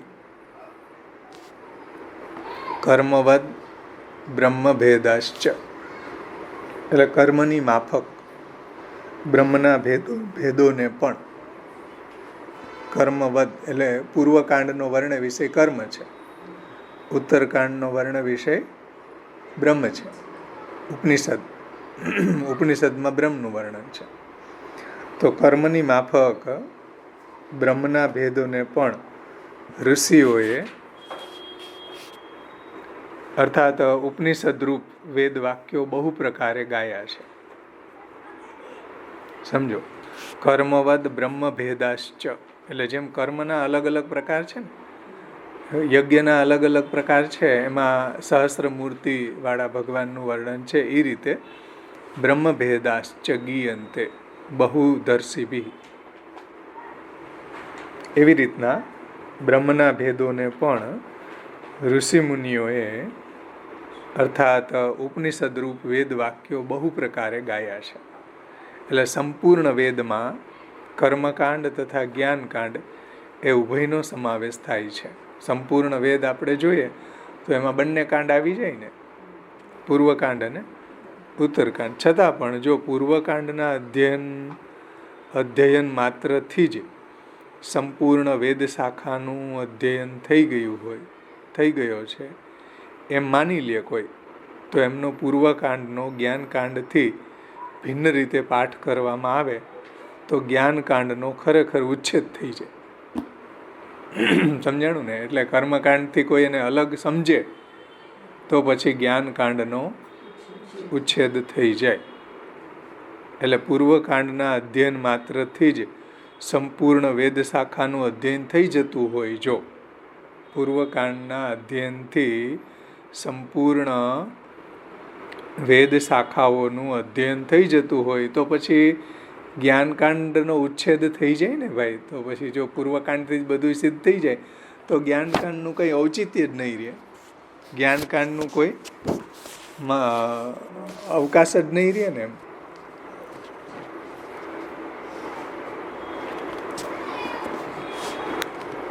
એટલે પૂર્વકાંડનો કોઈ જ્ઞાનકાંડથી ભિન્ન રીતે પાઠ કરવામાં આવે તો પછી જ્ઞાનકાંડ ઉચ્છેદ થઈ જશે. એવું ન થાય, તેથી એટલે આવું ન થાય એટલા માટે ઉપનિષદને કર્મ શાખામાં અંતર્ગત કરવામાં આવ્યા છે. એટલે ઉપનિષદોને કર્મ શાખા અંતર્ગત કરવામાં આવ્યા અને તેમનો ઉપનિષદરૂપ વેદાંત વાક્યનો નિર્ણય ભગવાન બાદરાયણ વ્યાસે ભિન્ન જ કર્યો છે.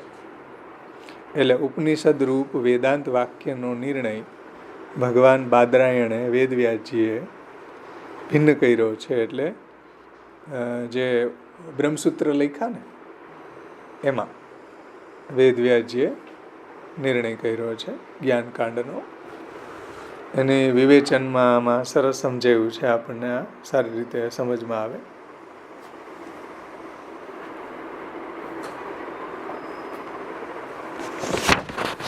જુઓ, હિન્દી બ્રજભાષામાં જુઓ, બ્રજભાષામાં જોઈ લો આ શ્લોકનો અર્થ. कर्मवदिति ये अलौकिक है, जैसे न्यारी न्यारी शाखन करी के कर्मन के अनेक भेद है, तैसे न्यारे न्यारे उपनिषद में ब्रह्म हूँ अनंत रूप वारो प्रतिपादित भयो है. केवल पूर्वकांड के अध्ययन मात्र सो अपनी संपूर्ण शाखा को अध्ययन भयो नहीं कहावे है. यदि ऐसो ही हो तो उत्तरकांड उपनिषद के अध्ययन की न्यारी विधि नहीं होइवे के कारण सो कोई हूँ उपनिषद को नहीं पढ़ेंगे तो पछी पूर्वकांड ने जे लोग अध्ययन करवा वाला उपनिषदનું अध्ययन नहीं करे तो उपनिषद को उच्छेद हो यानी कि तिरोभाव हो जाएगो. तासो दो कांडन को एक ही प्रयोजन कहनो. बन्ने कांडનું एक ज प्रयोजन छे, अन्यथा एक वाक्यता न होएगी. अन्यथा आनी एक वाक्यता नहीं थाय. केम के जे पूर्वकांडने मानवावाळा हशे ए उत्तरकांडनो उच्छेद करी दे, उत्तरकांडने मानवावाळा पूर्वकांडनो उच्छेद करी दे. पण एवुं नथी. पूर्वकांडवाळाने उत्तरकांडनी आवश्यकता छे, उत्तरकांडवाळाने पूर्वकांडनी पण आवश्यकता छे. कई रीते ए महाप्रभुजी आमां समजावशे टीकामां. કે કઈ રીતે પૂર્વકાંડવાળાને માટે ઉત્તરકાંડની આવશ્યકતા છે અને ઉત્તરકાંડવાળા માટે કઈ રીતે પૂર્વકાંડની આવશ્યકતા છે. આ બહુ જરૂરી છે, કેમ કે બધા લોકો ઝઘડે છે આમાં. ઉત્તરકાંડવાળા એમ માને કે પૂર્વકાંડ અર્થવાદ છે કે મિથ્યા છે, એનું પૂર્વકાંડવાળા એમ કહે છે કે ઉત્તરકાંડની આપણે શું જરૂર, કર્મ જ ફલદાન કરવાવાળું છે. મહાપ્રભુજીએ કહેવા છે કે ના, તમે આમાં જો પૂર્વકાંડને જ માનો ને ઉત્તરકાંડને ન માનો તો પછી એનું કોઈ ઔચિત્ય નહીં રહે, વ્યર્થ થઈ જશે, ઉચ્છેદ થઈ જશે. तासो दो कांडन को एक ही प्रयोजन कहना चाहिए, अन्यथा एक वाक्यता नहीं होएगी. और वेद हु दो कांड को ही नाम है. वेद नो मतलब थाय पूर्वकांड अने उत्तरकांड मळीने वेद थाय छे. कोई एक मात्र पूर्वकांड वेद नथी के मात्र उत्तरकांड वेद नथी, आ बेय मळीने वेद थाय छे. तो श्री महाप्रभुजी हवे एने समजावे छे. जुओ કે પુરુષ સોઢા વિહિત, આ પુરુષ છે ને એ 6 પ્રકારે વિહિત છે. આ યજ્ઞ રૂપ આ પુરુષ છે, ભગવાન છે, એ કેવા છે? સોઢા છે. પુરુષ 6 પ્રકારે વિહિત છે. 6 પ્રકાર એટલે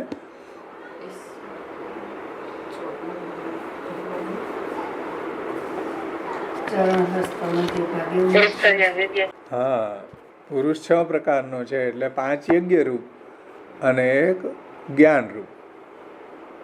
બહુ સુંદર બીનાબેન. પુરુષ 6 પ્રકારે વિહિત છે, એટલે 6 પ્રકારનો છે. 5 યજ્ઞ રૂપ, અગ્નિહોત્ર, 10 પૂર્ણમાસ, ચાતુર્માસ, પશુ અને સોમ, અને 1 છે જ્ઞાનકાંડ, ઉપનિષદ, જ્ઞાન રૂપ.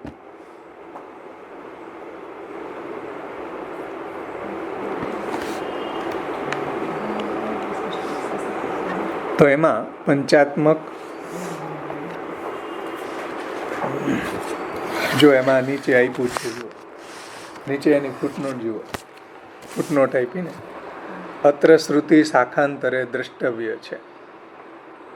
એટલે શાખાઓમાં આ જુઓ, ષડવિધો વૈ પુરુષ ષડંગ, આ ઇતરી બ્રાહ્મણમાં કહ્યું છે. એમાં ચરણ, 2 ચરણ, એ તો હવે આવશે. હવે સ્ટારનું નિશાન, હા સ્ટારનું નિશાન આવે ને નીચે જુઓ, એની ફૂટનોટ છે, છતાંય આપણે જોઈ લઈએ ત્યાં, કેમ કે આજ વિષય ચાલે છે. એટલે જુઓ, 2 ચરણ સોઢા કીધું ને, 2 ચરણ, 2 હસ્ત અને 1 મધ્ય ભાગ, એટલે ધડ અને 1 મસ્તક. એમ પુરુષના 6 અંગ છે. કેટલા અંગ થયા પુરુષના? 6 અંગ. 2 ચરણ, 2 હસ્ત અને મધ્ય ભાગ એ પૂર્વકાંડ છે, 5 યજ્ઞો, અને મસ્તક જે ઉપનિષદ, જે બ્રહ્મ જ્ઞાન છે. એમ પુરુષ 6 અંગ છે. તેમાં ક્રિયા કરાવનાર 2 હસ્ત, 2 ચરણ અને મધ્ય ભાગ, એમ 5 અંગવાળા. ક્રિયા આપણે એ જ રીતે કરીએ ને, 2 હસ્ત, 2 ચરણ અને મધ્ય ભાગ. મધ્ય ભાગ એટલે આ આપણું ધડ, મસ્તકની નીચેનો ભાગ. એ 5 અંગવાળા યજ્ઞ ક્રિયા વિશિષ્ટ ધર્મીનું પ્રતિપાદન પૂર્વકાંડમાં અનેક પ્રકારે કર્યું છે.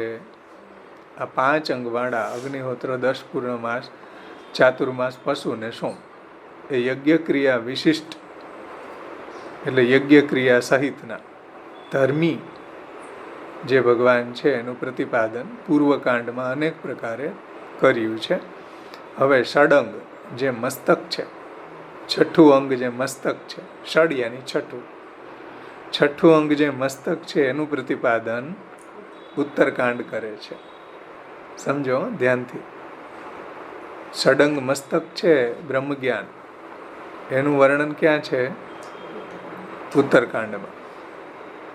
અર્થાત સંપૂર્ણ વેદના પૂર્ણ કાંડ, પૂર્વકાંડ તથા ઉત્તરકાંડ એ ઉભયે મળીને એક જ યજ્ઞ ક્રિયા વિશિષ્ટ તથા જ્ઞાન ધર્મ વિશિષ્ટ ધર્મી પુરુષનું પ્રતિપાદન અનંત રૂપે કરે છે. વેદના પૂર્વકાંડ અને ઉત્તરકાંડ ઉભય મળીને યજ્ઞ ક્રિયા વિશિષ્ટ ભગવાન એટલે યજ્ઞ ક્રિયા સહિતના ભગવાન અને જ્ઞાન ધર્મ વિશિષ્ટ એટલે જ્ઞાન ધર્મ સહિતના ભગવાન ધર્મી પુરુષનું પ્રતિપાદન અનંત રૂપે કરે છે. પૂર્વકાંડ અને ઉત્તરકાંડ એમ પૂર્વ કર્મ, પૂર્વ એટલે કર્મકાંડ તેમજ ઉત્તર એટલે જ્ઞાનકાંડ એ બંનેની એક વાક્યતા એક જ ધર્મી ભગવાનને વિશે થાય છે. થાય ને, એક જ ધર્મી ભગવાનને વિશે થાય કે એક ધડ છે તો એક મસ્તક છે, એમાંથી તમે કોઈને છૂટા પાડી શકો નહીં. સમજાય ને? એટલે વેદ જે છે એમાં પૂર્વકાંડ છે એ ધડ છે, ઉત્તરકાંડ છે એ મસ્તક છે. હવે કોઈ એમ કે અમે તો મસ્તકને લઈ જાશું, કોઈ એમ કે અમે ધડને લઈ જાશું. મહાપ્રભુજી એમ કે ભાઈ તો રહેશે જ નહીં, વેદનું સ્વરૂપ જ ખંડિત થઈ જશે. બે યથાયોગ્ય સ્થાને રહે તો એની શોભા છે. એટલે મહાપ્રભુજી અહીંયા આપણને બેયની ઔચિત્ય, બેયનું સમન્વય સમજાવ્યો છે કે ભાઈ કઈ રીતે પૂર્વકાંડનો ઉત્તરકાંડ ઉપર ઉપકાર છે, ઉત્તરકાંડનો પૂર્વકાંડ ઉપર કઈ રીતના ઉપકાર છે, એની એક વાક્યતા કઈ રીતે છે એ મહાપ્રભુજી આમાં સમજાવે છે.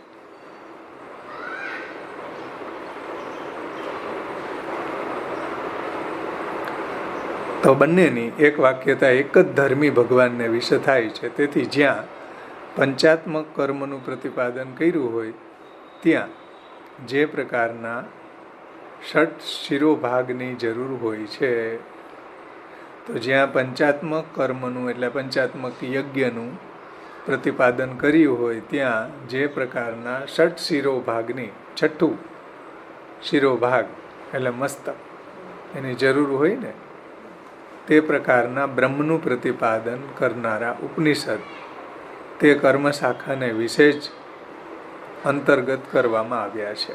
એટલે તત્ત કર્મ જે શાખા છે કર્મની, એ શાખાની અંદર જ આ ઉપનિષદ એ કર્મ શાખાને વિશે અંતર્ગત જ કરવામાં આવ્યા છે.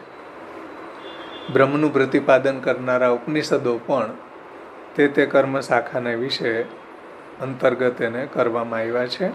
તેથી ઉભયકાંડનો પાઠ પૃથકત્વે કરવો નહીં, એટલે ઉભયકાંડનો પાઠ અલગ અલગ કરવો નહીં, એની એકરૂપતા, એક વાક્યતા અહીંયા સમજાવી છે. ઉભયકાંડનો પાઠ પૃથકત્વે કરવો નહીં, પરંતુ કર્મકાંડ તથા જ્ઞાનકાંડ પરસ્પર ઉપકારક છે. ધ્યાનથી સમજો, કર્મકાંડ અને જ્ઞાનકાંડ, કર્મકાંડની ઉપર જ્ઞાનકાંડનો ઉપકાર છે, જ્ઞાનકાંડની ઉપર કર્મકાંડનો ઉપકાર છે, પરસ્પર ઉપકારક છે. એમ સમજીને ઉભયનો એક વાક્યતાથી પાઠ કરવો. એટલે બંનેની પૂર્વ અને ઉત્તર બંનેની એક વાક્યતાથી જ પાઠ કરવો જોઈએ. આ વાત અહીંયા મહાપ્રભુજી સમજાવવા માગે છે. આમાં કોઈને કંઈ પ્રશ્ન છે?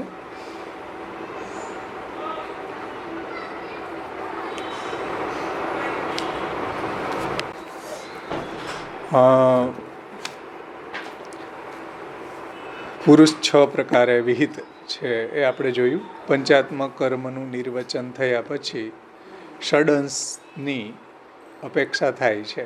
એટલે પંચાત્મક કર્મનું વર્ણન થયું પછી હવે ષષ્ઠ અંશની, છઠ્ઠું અંશ જે જ્ઞાન છે એનું પ્રતિપાદન ઉત્તરકાંડમાં થાય છે. પુરુષનું છઠ્ઠું અંગ જે શિરોભાગ મસ્તક છે તે બ્રહ્મ છે. બ્રહ્મ છે એટલે કે ઉપનિષદમાં વર્ણિત બ્રહ્મ, ઉપનિષદમાં જે બ્રહ્મનું વર્ણન છે તે બ્રહ્મ પણ અનંતરૂપ છે.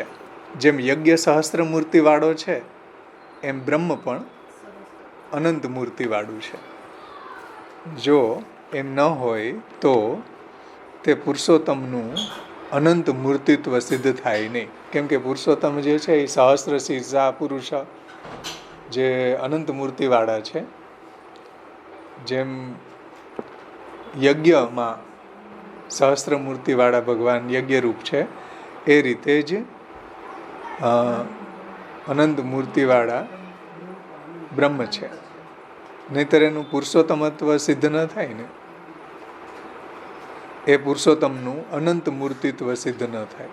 તેથી જ્યાં જે પંચાત્મક કર્મને વિશે જેવું બ્રહ્મ શિરોભાગ થવાને યોગ્ય છે તેવું એનું પ્રતિપાદન કરનારી ઉપનિષદ શ્રુતિને ત્યાં જ ઉપનિષદ શ્રુતિને ત્યાં જ તે કર્મ પ્રતિપાદક વેદ શાખાને વિશે જ યોજવામાં આવી છે. એ આપણે નીચે ફૂટનોટ જોઈ ને, આમાં પંચાત્મક કર્મને વિશે જ, એમાં નીચે ફૂટનોટ જોઈ ને હમણાં જ, એનું તાત્પર્ય એ જોયું ને કે ભાઈ જે પંચાત્મક આ 2 હસ્ત 2 ચરણ ને મધ્ય ભાગ અને છઠ્ઠું મસ્તક, તો એ રીતે અહીંયા પુરુષ સોઢા વિહિત થાય છે. એ ફૂટનોટ આપણે જોઈ લીધી. આગળ વધીએ. જેવું બ્રહ્મ શિરોભાગ થવાને યોગ્ય છે તેવું એનું પ્રતિપાદન કરનારી ઉપનિષદ શ્રુતિને ત્યાં જ એ કર્મ પ્રતિપાદક વેદ શાખાને વિશે જ યોજવામાં આવી છે. એટલે પંચાત્મક કર્મને વિશે જેવું બ્રહ્મ શિરોભાગ થવાને યોગ્ય છે. એટલે જે પંચાત્મક કર્મ જોઈએ ને આપણે, અગ્નિહોત્ર, 10 પૂર્ણમાસ, ચાતુર્માસ, પશુ અને સોમ, ત્યાં જે રીતે શિરોભાગ થવાને યોગ્ય જે બ્રહ્મનું સ્વરૂપ છે એવું ત્યાં પ્રતિપાદન કરનારી શ્રુતિને ત્યાં જેવું કર્મ પ્રતિપાદક વેદ શાખાને વિશે જ યોજવામાં આવ્યું છે. એટલે જે શાખામાં જે એની પરંપરાથી આવતી હોય એ શાખાને વિશે જે એવું બ્રહ્મ જે શિરોભાગ થવાને યોગ્ય છે એનું પ્રતિપાદન ત્યાં જ થયું છે એ શાખામાં. તે જ પ્રકારે હોત્રાદિકને વિશે, હોત્રાદિક એટલે અગ્નિહોત્રાદિક, અગ્નિહોત્ર, 10 પૂર્ણમાસ, ચાતુર્માસ, પશુ, સોમ, એને વિશે પણ એ જ રીતે જાણવું. એવી જ રીતે હોત્રાદિકને વિશે પણ જાણવું. આ આશય કારિકામાં કહ્યો છે. તાત્પર્ય એ છે કે જેમ પંચાત્મક કર્મના અનંત પ્રકારના ભેદ છે એવી જ રીતે બ્રહ્મના ભેદ પણ અનંત છે. એટલે પંચાત્મક યજ્ઞરૂપ સહસ્ત્રમૂર્તિવાળા ભગવાન છે એ રીતે બ્રહ્મરૂપ અનંત મૂર્તિવાળા ભગવાન પણ એવા અનંત છે. તેમ બ્રહ્મના ભેદ પણ અનંત છે. આ અલૌકિક અર્થ છે એમ સપ્રમાણ નિરૂપણ કરવા કારિકા કહે છે કે આ અલૌકિક અર્થ સપ્રમાણ છે, પ્રમાણ સહિત છે, એનું નિરૂપણ કરવા આ કારિકા મહાપ્રભુજીએ કહી છે કે ઋષિઓએ તો બ્રહ્મભેદનું બહુ પ્રકારે ગાન કર્યું છે. એટલે ઋષિમુનિઓએ આ ઉપનિષદોનું બ્રહ્મભેદનું, એટલે બ્રહ્મના જે અનેક પ્રકારો છે એનું બહુ પ્રકારે ગાન કર્યું છે. અત્ર ઋષિપદથી ઉપનિષદ રૂપી વેદ સમજવું. અહીંયા ઋષિઓએ બ્રહ્મનું અનેક પ્રકારે વર્ણન કર્યું છે. તો ઋષિઓ એટલે કોણ? ઉપનિષદ. એમાં જે પ્લસ નિશાની છે એનો ખુલાસો નીચે જુઓ. શ્રીમદ ભાગવતના 10મા સ્કંધના 84મા અધ્યાયના 15મા શ્લોકમાં, એટલે કે શ્રુતિ ગીતામાં તથા શ્રુતિમાં ઋષિઓ એટલે વેદો તથા બ્રહ્મવિદો ભગવાનને વિશે, બ્રહ્મવિદો એટલે બ્રહ્મને જાણનારા, ભગવાનને વિશે મનોવચનાચરિત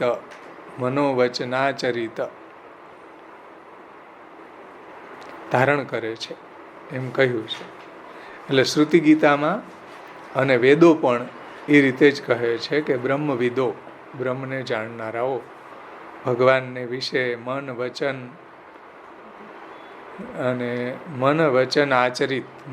ને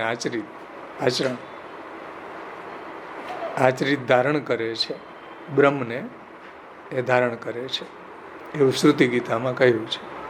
તો અહીંયા ઋષિપદથી ઉપનિષદ સમજવું. ઋષિપદથી ઉપનિષદ વેદ વાક્યો સમજવા. ઋષિપદથી અહીંયા શું સમજવાનું છે? ઉપનિષદરૂપ વેદ વાક્યો, અર્થાત જેમ વેદની ભિન્ન ભિન્ન કર્મ શાખામાં અનંત મૂર્તિ રૂપે કર્મનું નિરૂપણ કર્યું છે, એવી જ રીતે ધ્યાનથી સમજો, નિષ્કર્ષ આ છે. અત્યાર સુધી જે આપણે જોયું એનો નિષ્કર્ષ આ કે જેમ વેદની ભિન્ન ભિન્ન કર્મ શાખામાં અનંત રૂપે કર્મનું નિરૂપણ થયું છે, તેમ ભિન્ન ભિન્ન ઉપનિષદ રૂપ વેદ વાક્યોમાં બ્રહ્મનું અનંત રૂપે નિરૂપણ થયું છે. આ નિષ્કર્ષ છે. ઉપનિષદ રૂપ વેદ વાક્યોમાં બ્રહ્મનું અનંત રૂપે નિરૂપણ થયું છે. તે ઉપનિષદ રૂપ વેદાંત વાક્યોનું અધ્યયન સિદ્ધ કરવા કારિકામાં કહ્યું છે કે પૂર્વકાંડના વાક્યોનો જ્ઞાનકાંડના વાક્યથી ભિન્નત્વે પાઠ કરવો નહીં, સાથે જ કરવો. એને તમે એ વોટરટાઇટ કમ્પાર્ટમેન્ટ ન માનો, પૂર્વકાંડ અને ઉત્તરકાંડનો. એટલે એનો ભિન્ન પાઠ નહીં કરવો, સાથે જ કરવો. ધ્યાનથી સમજો કે ઉપનિષદ રૂપ વેદાંત વાક્યોનું અધ્યયન સિદ્ધ કરવા કારિકામાં કહ્યું છે કે પૂર્વકાંડના વાક્યોનો જ્ઞાનકાંડના વાક્યથી ભિન્નત્વે પાઠ કરવો નહીં. જો કેવલ પૂર્વકાંડના અધ્યયન માત્રથી જ સંપૂર્ણ શાખાનું અધ્યયન થઈ જાય છે એમ માનશો તો ઉત્તરકાંડ ઉપનિષદના અધ્યયનની પૃથક વિધિ ન હોવાથી ઉપનિષદોનો પાઠ કોઈ કરશે નહીં, અને તેથી ઉપનિષદોનો ઉચ્છેદ થઈ જશે. જો પૂર્વકાંડનો જ તમે પાઠ કર્યા રહ્યો અને ઉત્તરકાંડને એમાં ક્લબ ન કરો તો પછી ઉત્તરકાંડ છે ઉચ્છેદ થઈ જાય ને. સમજમાં આવ્યું વાત?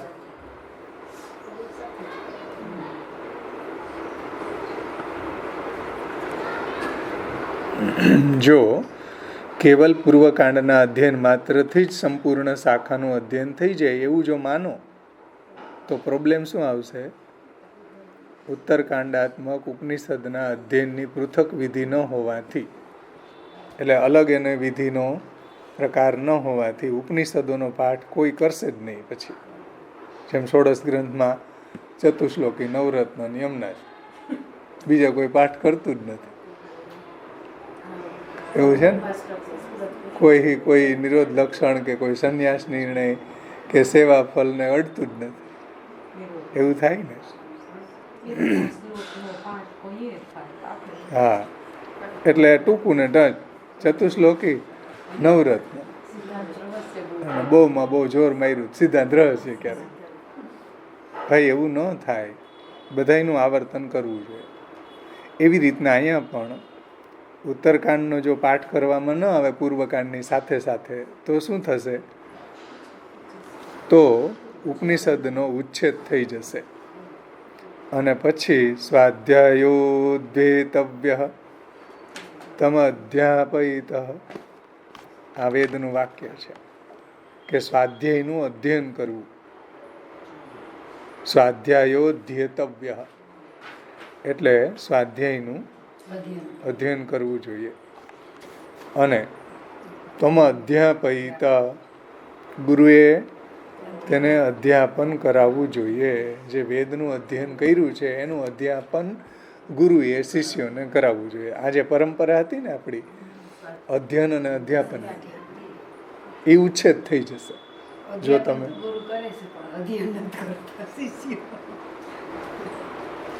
સમજો. આ શા માટે ઉત્તરકાંડનો ઉચ્છેદ થઈ જશે એને અહીંયા સમજાવે છે કે જો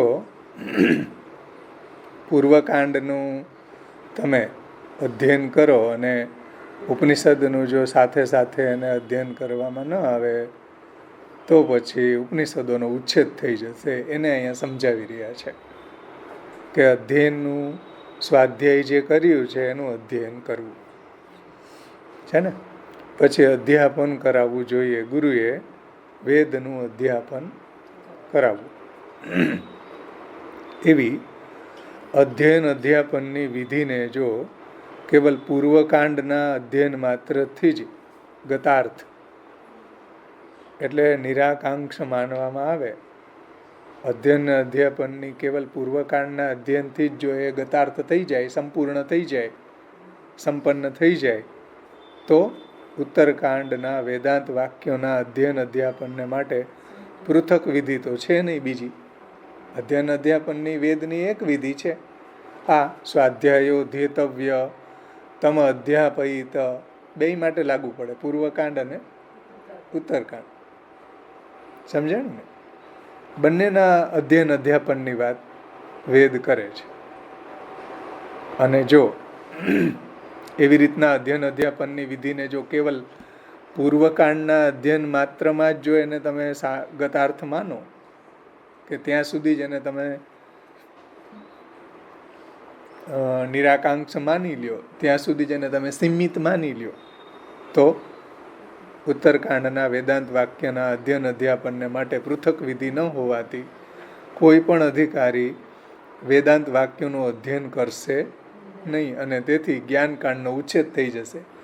એટલે પૂર્વકાંડની સાથે સાથે ઉત્તરકાંડને પણ અધ્યયન કરવું જોઈએ, અને એની સાથે જ એનો પાઠ કરવામાં આવે છે.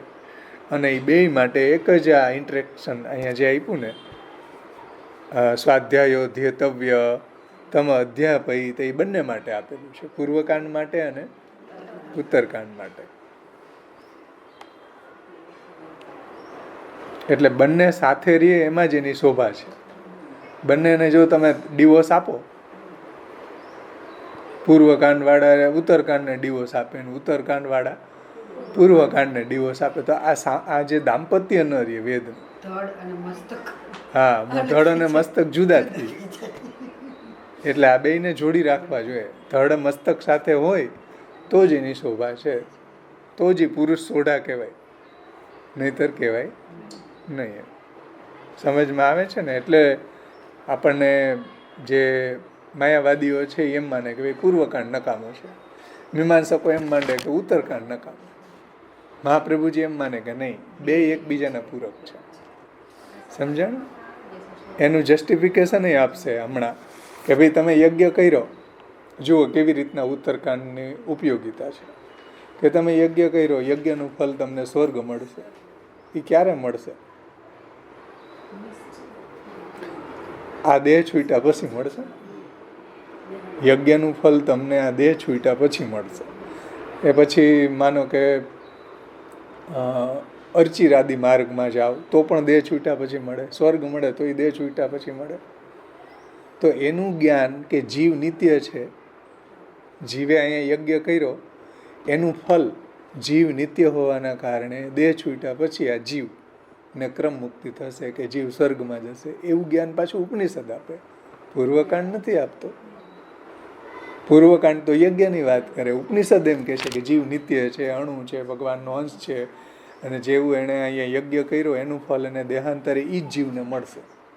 તો આવું માર્ગદર્શન ઉપનિષદ આપે. હવે પૂર્વકાંડવાળાને એ જ ખબર ન હોય કે જીવ નિત્ય છે અને આ દેહે યજ્ઞ કર્યો છે તો એનું ફળ આ દેહ છૂટ્યા પછી મને મળશે. મને એટલે કોને? દેહને. દેહ તો અહીંયા રહી જવાનો છે, જીવને. તો એ જ્ઞાન તો ઉપનિષદ આપે છે, જીવના સ્વરૂપનું જ્ઞાન. તો ઉપનિષદની જો જ્ઞાન ન હોય તો પછી પૂર્વકાંડની અંદર યજ્ઞ કર્યા જ કરે અને એને ખબર જ નથી કે જીવ નિત્ય છે, આ દેહ છૂટ્યા પછી એને જે યજ્ઞ કર્યા એનું ફળ દેહાંતરે મળશે. એ જ્ઞાનની આવશ્યકતા છે ને, તો જ એની યજ્ઞમાં નિષ્ઠા આવશે. સમજમાં આવ્યું ને? એટલા માટે પૂર્વકાંડની માટે ઉત્તરકાંડનો ઉપકાર છે. પૂર્વકાંડમાં ઉત્તરકાંડનો ઉપકાર આ રીતે છે, અને એ જ રીતે ઉત્તરકાંડ ઉપર પૂર્વકાંડનો ઉપકાર છે. એ જો કે આગળ મહાપ્રભુજી સમજાવ્યું છે કે ઉત્તરકાંડ જે છે એના ઉપર પૂર્વકાંડનો ઉપકાર શું છે કે યજ્ઞાગાદી કરશે તો એનું ચિત્ત શુદ્ધ થશે. ચિત્ત શુદ્ધ થશે તો એ જ્ઞાનને મેળવવા માટે, જ્ઞાન માર્ગ ઉપર આગળ વધવા માટે પહેલી શરત છે ચિત્ત શુદ્ધિ. કારણ કે ચિત્ત શુદ્ધ હોય તો જ જ્ઞાન સ્થિર થાય. તો એ રીતે જ્ઞાનકાંડ ઉપર પૂર્વકાંડનો ઉપકાર છે. પૂર્વકાંડ ઉપર જ્ઞાનકાંડનો ઉપકાર છે. એટલે બેયનું દાંપત્ય છે. આ બેયને તમે છૂટા પાડી શકો નહીં. આનું રહસ્ય છે કે ભાઈ એકબીજાના પૂરક છે, એકબીજાનો એકબીજા ઉપર ઉપકાર છે.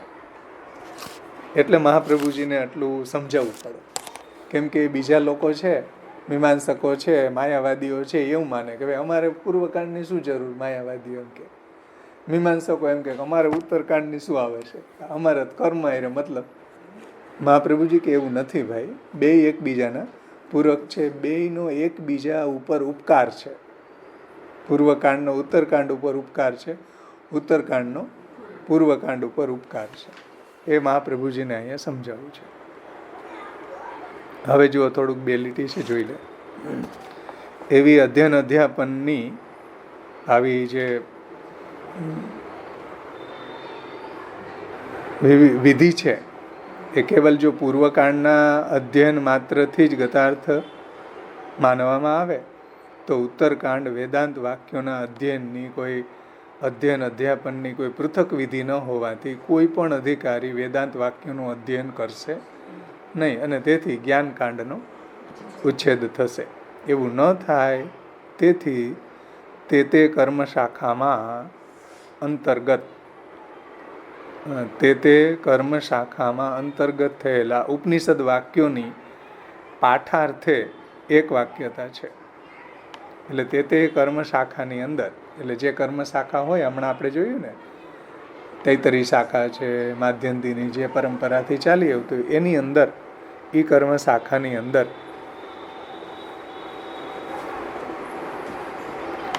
ઉપનિષદ વાક્યોનું પાઠાર્થે એક વાક્યતા છે. એટલે ઉપનિષદ વાક્યોનું પાઠાર્થે એની સાથે જ એનો પાઠ થાય.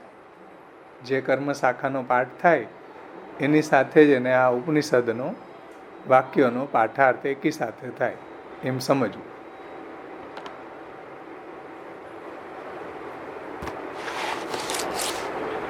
એટલે તમે એને ભાગ નહીં પાડો, તમે એને છોડી નહીં શકો.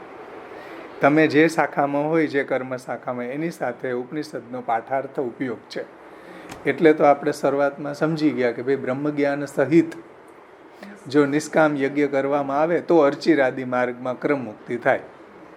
બ્રહ્મજ્ઞાન ન હોય તો તમને સકામ યજ્ઞ કરો તો એનાથી સ્વર્ગ મળે, પણ મુક્તિ ન મળે. અને ક્યારેક તૃતીય માર્ગી મળે પાછો. ક્ષીણે પુણ્ય મૃત્યુ લોકે વિસંતિ થાય તો તૃતીય માર્ગમાં ગતિ થાય. એટલા માટે એકબીજાના પૂરક છે, એને તમે ભાગલા નહીં પાડો, અને ડિવોર્સ નહીં આપો. એને એકબીજાના જે રીતે પૂરક છે એ રીતે એને સમજો. એવું મહાપ્રભુજીનું અહીંયા વેદ પારગતા મહાપ્રભુજીની અહીંયા પ્રગટ થાય છે કે આચાર્ય ચરણો આપણા વેદ પારગ છે, અને વેદનું આ રહસ્ય કોઈ સમજતા નથી. એટલે મહાપ્રભુજી કોઈ ન સમજે તો કાંઈ નહીં, પણ કમસે કમ તમે તો સમજો. પુષ્ટિ માર્ગી થઈને તમે તો વેદનું તાત્પર્ય સમજો. વેદનું ભણવાવાળા તો નથી સમજતા. એ તો એમાં એવા વોટર ટાઇટ કમ્પાર્ટમેન્ટ પાડી દે છે. પણ મહાપ્રભુજી કહે છે કે આમાં એવા કોઈ કમ્પાર્ટમેન્ટ પાડવાની જરૂર નથી ભાઈ. એકબીજાના પૂરક છે, એકબીજાના ઉપયોગી છે.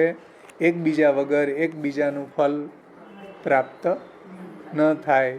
એકબીજાને તમે એકને કેન્સલ કરો તો પછી આખો ઉચ્છેદ થઈ જાય. પૂર્વકાંડવાળા જો ઉત્તરકાંડ એમાં પાઠ ન કરે તો એનો ઉચ્છેદ થઈ જાય. એવું અહીંયા તાત્પર્ય મહાપ્રભુજીનું છે આ કારિકામાં. થોડુંક રહી જાય છે, આપણે આવતા વખતે લઈ લઈશું. અહીંયા સુધીમાં કોઈને કંઈ પ્રશ્ન છે?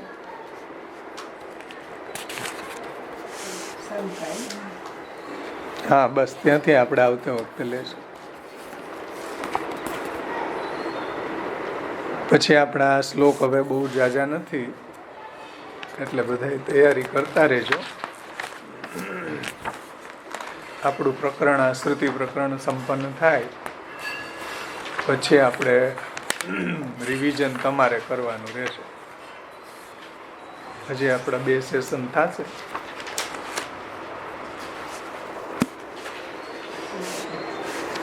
તો અહીંયા સુધી આપણે રાખીએ.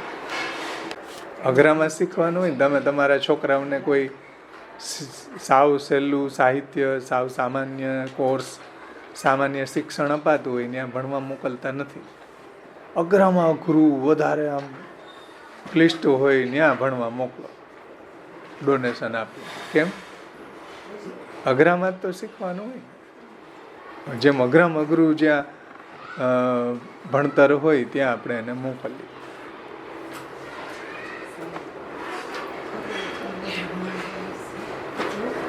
એટલે અઘરવ આવે એનાથી ગભરાવાનું નહીં. જેટલું પ્રયાસ આપણે કરવો જોઈએ મહાપ્રભુજીએ જે આચાર્ય ચરણોની વાણીને સમજવાનો.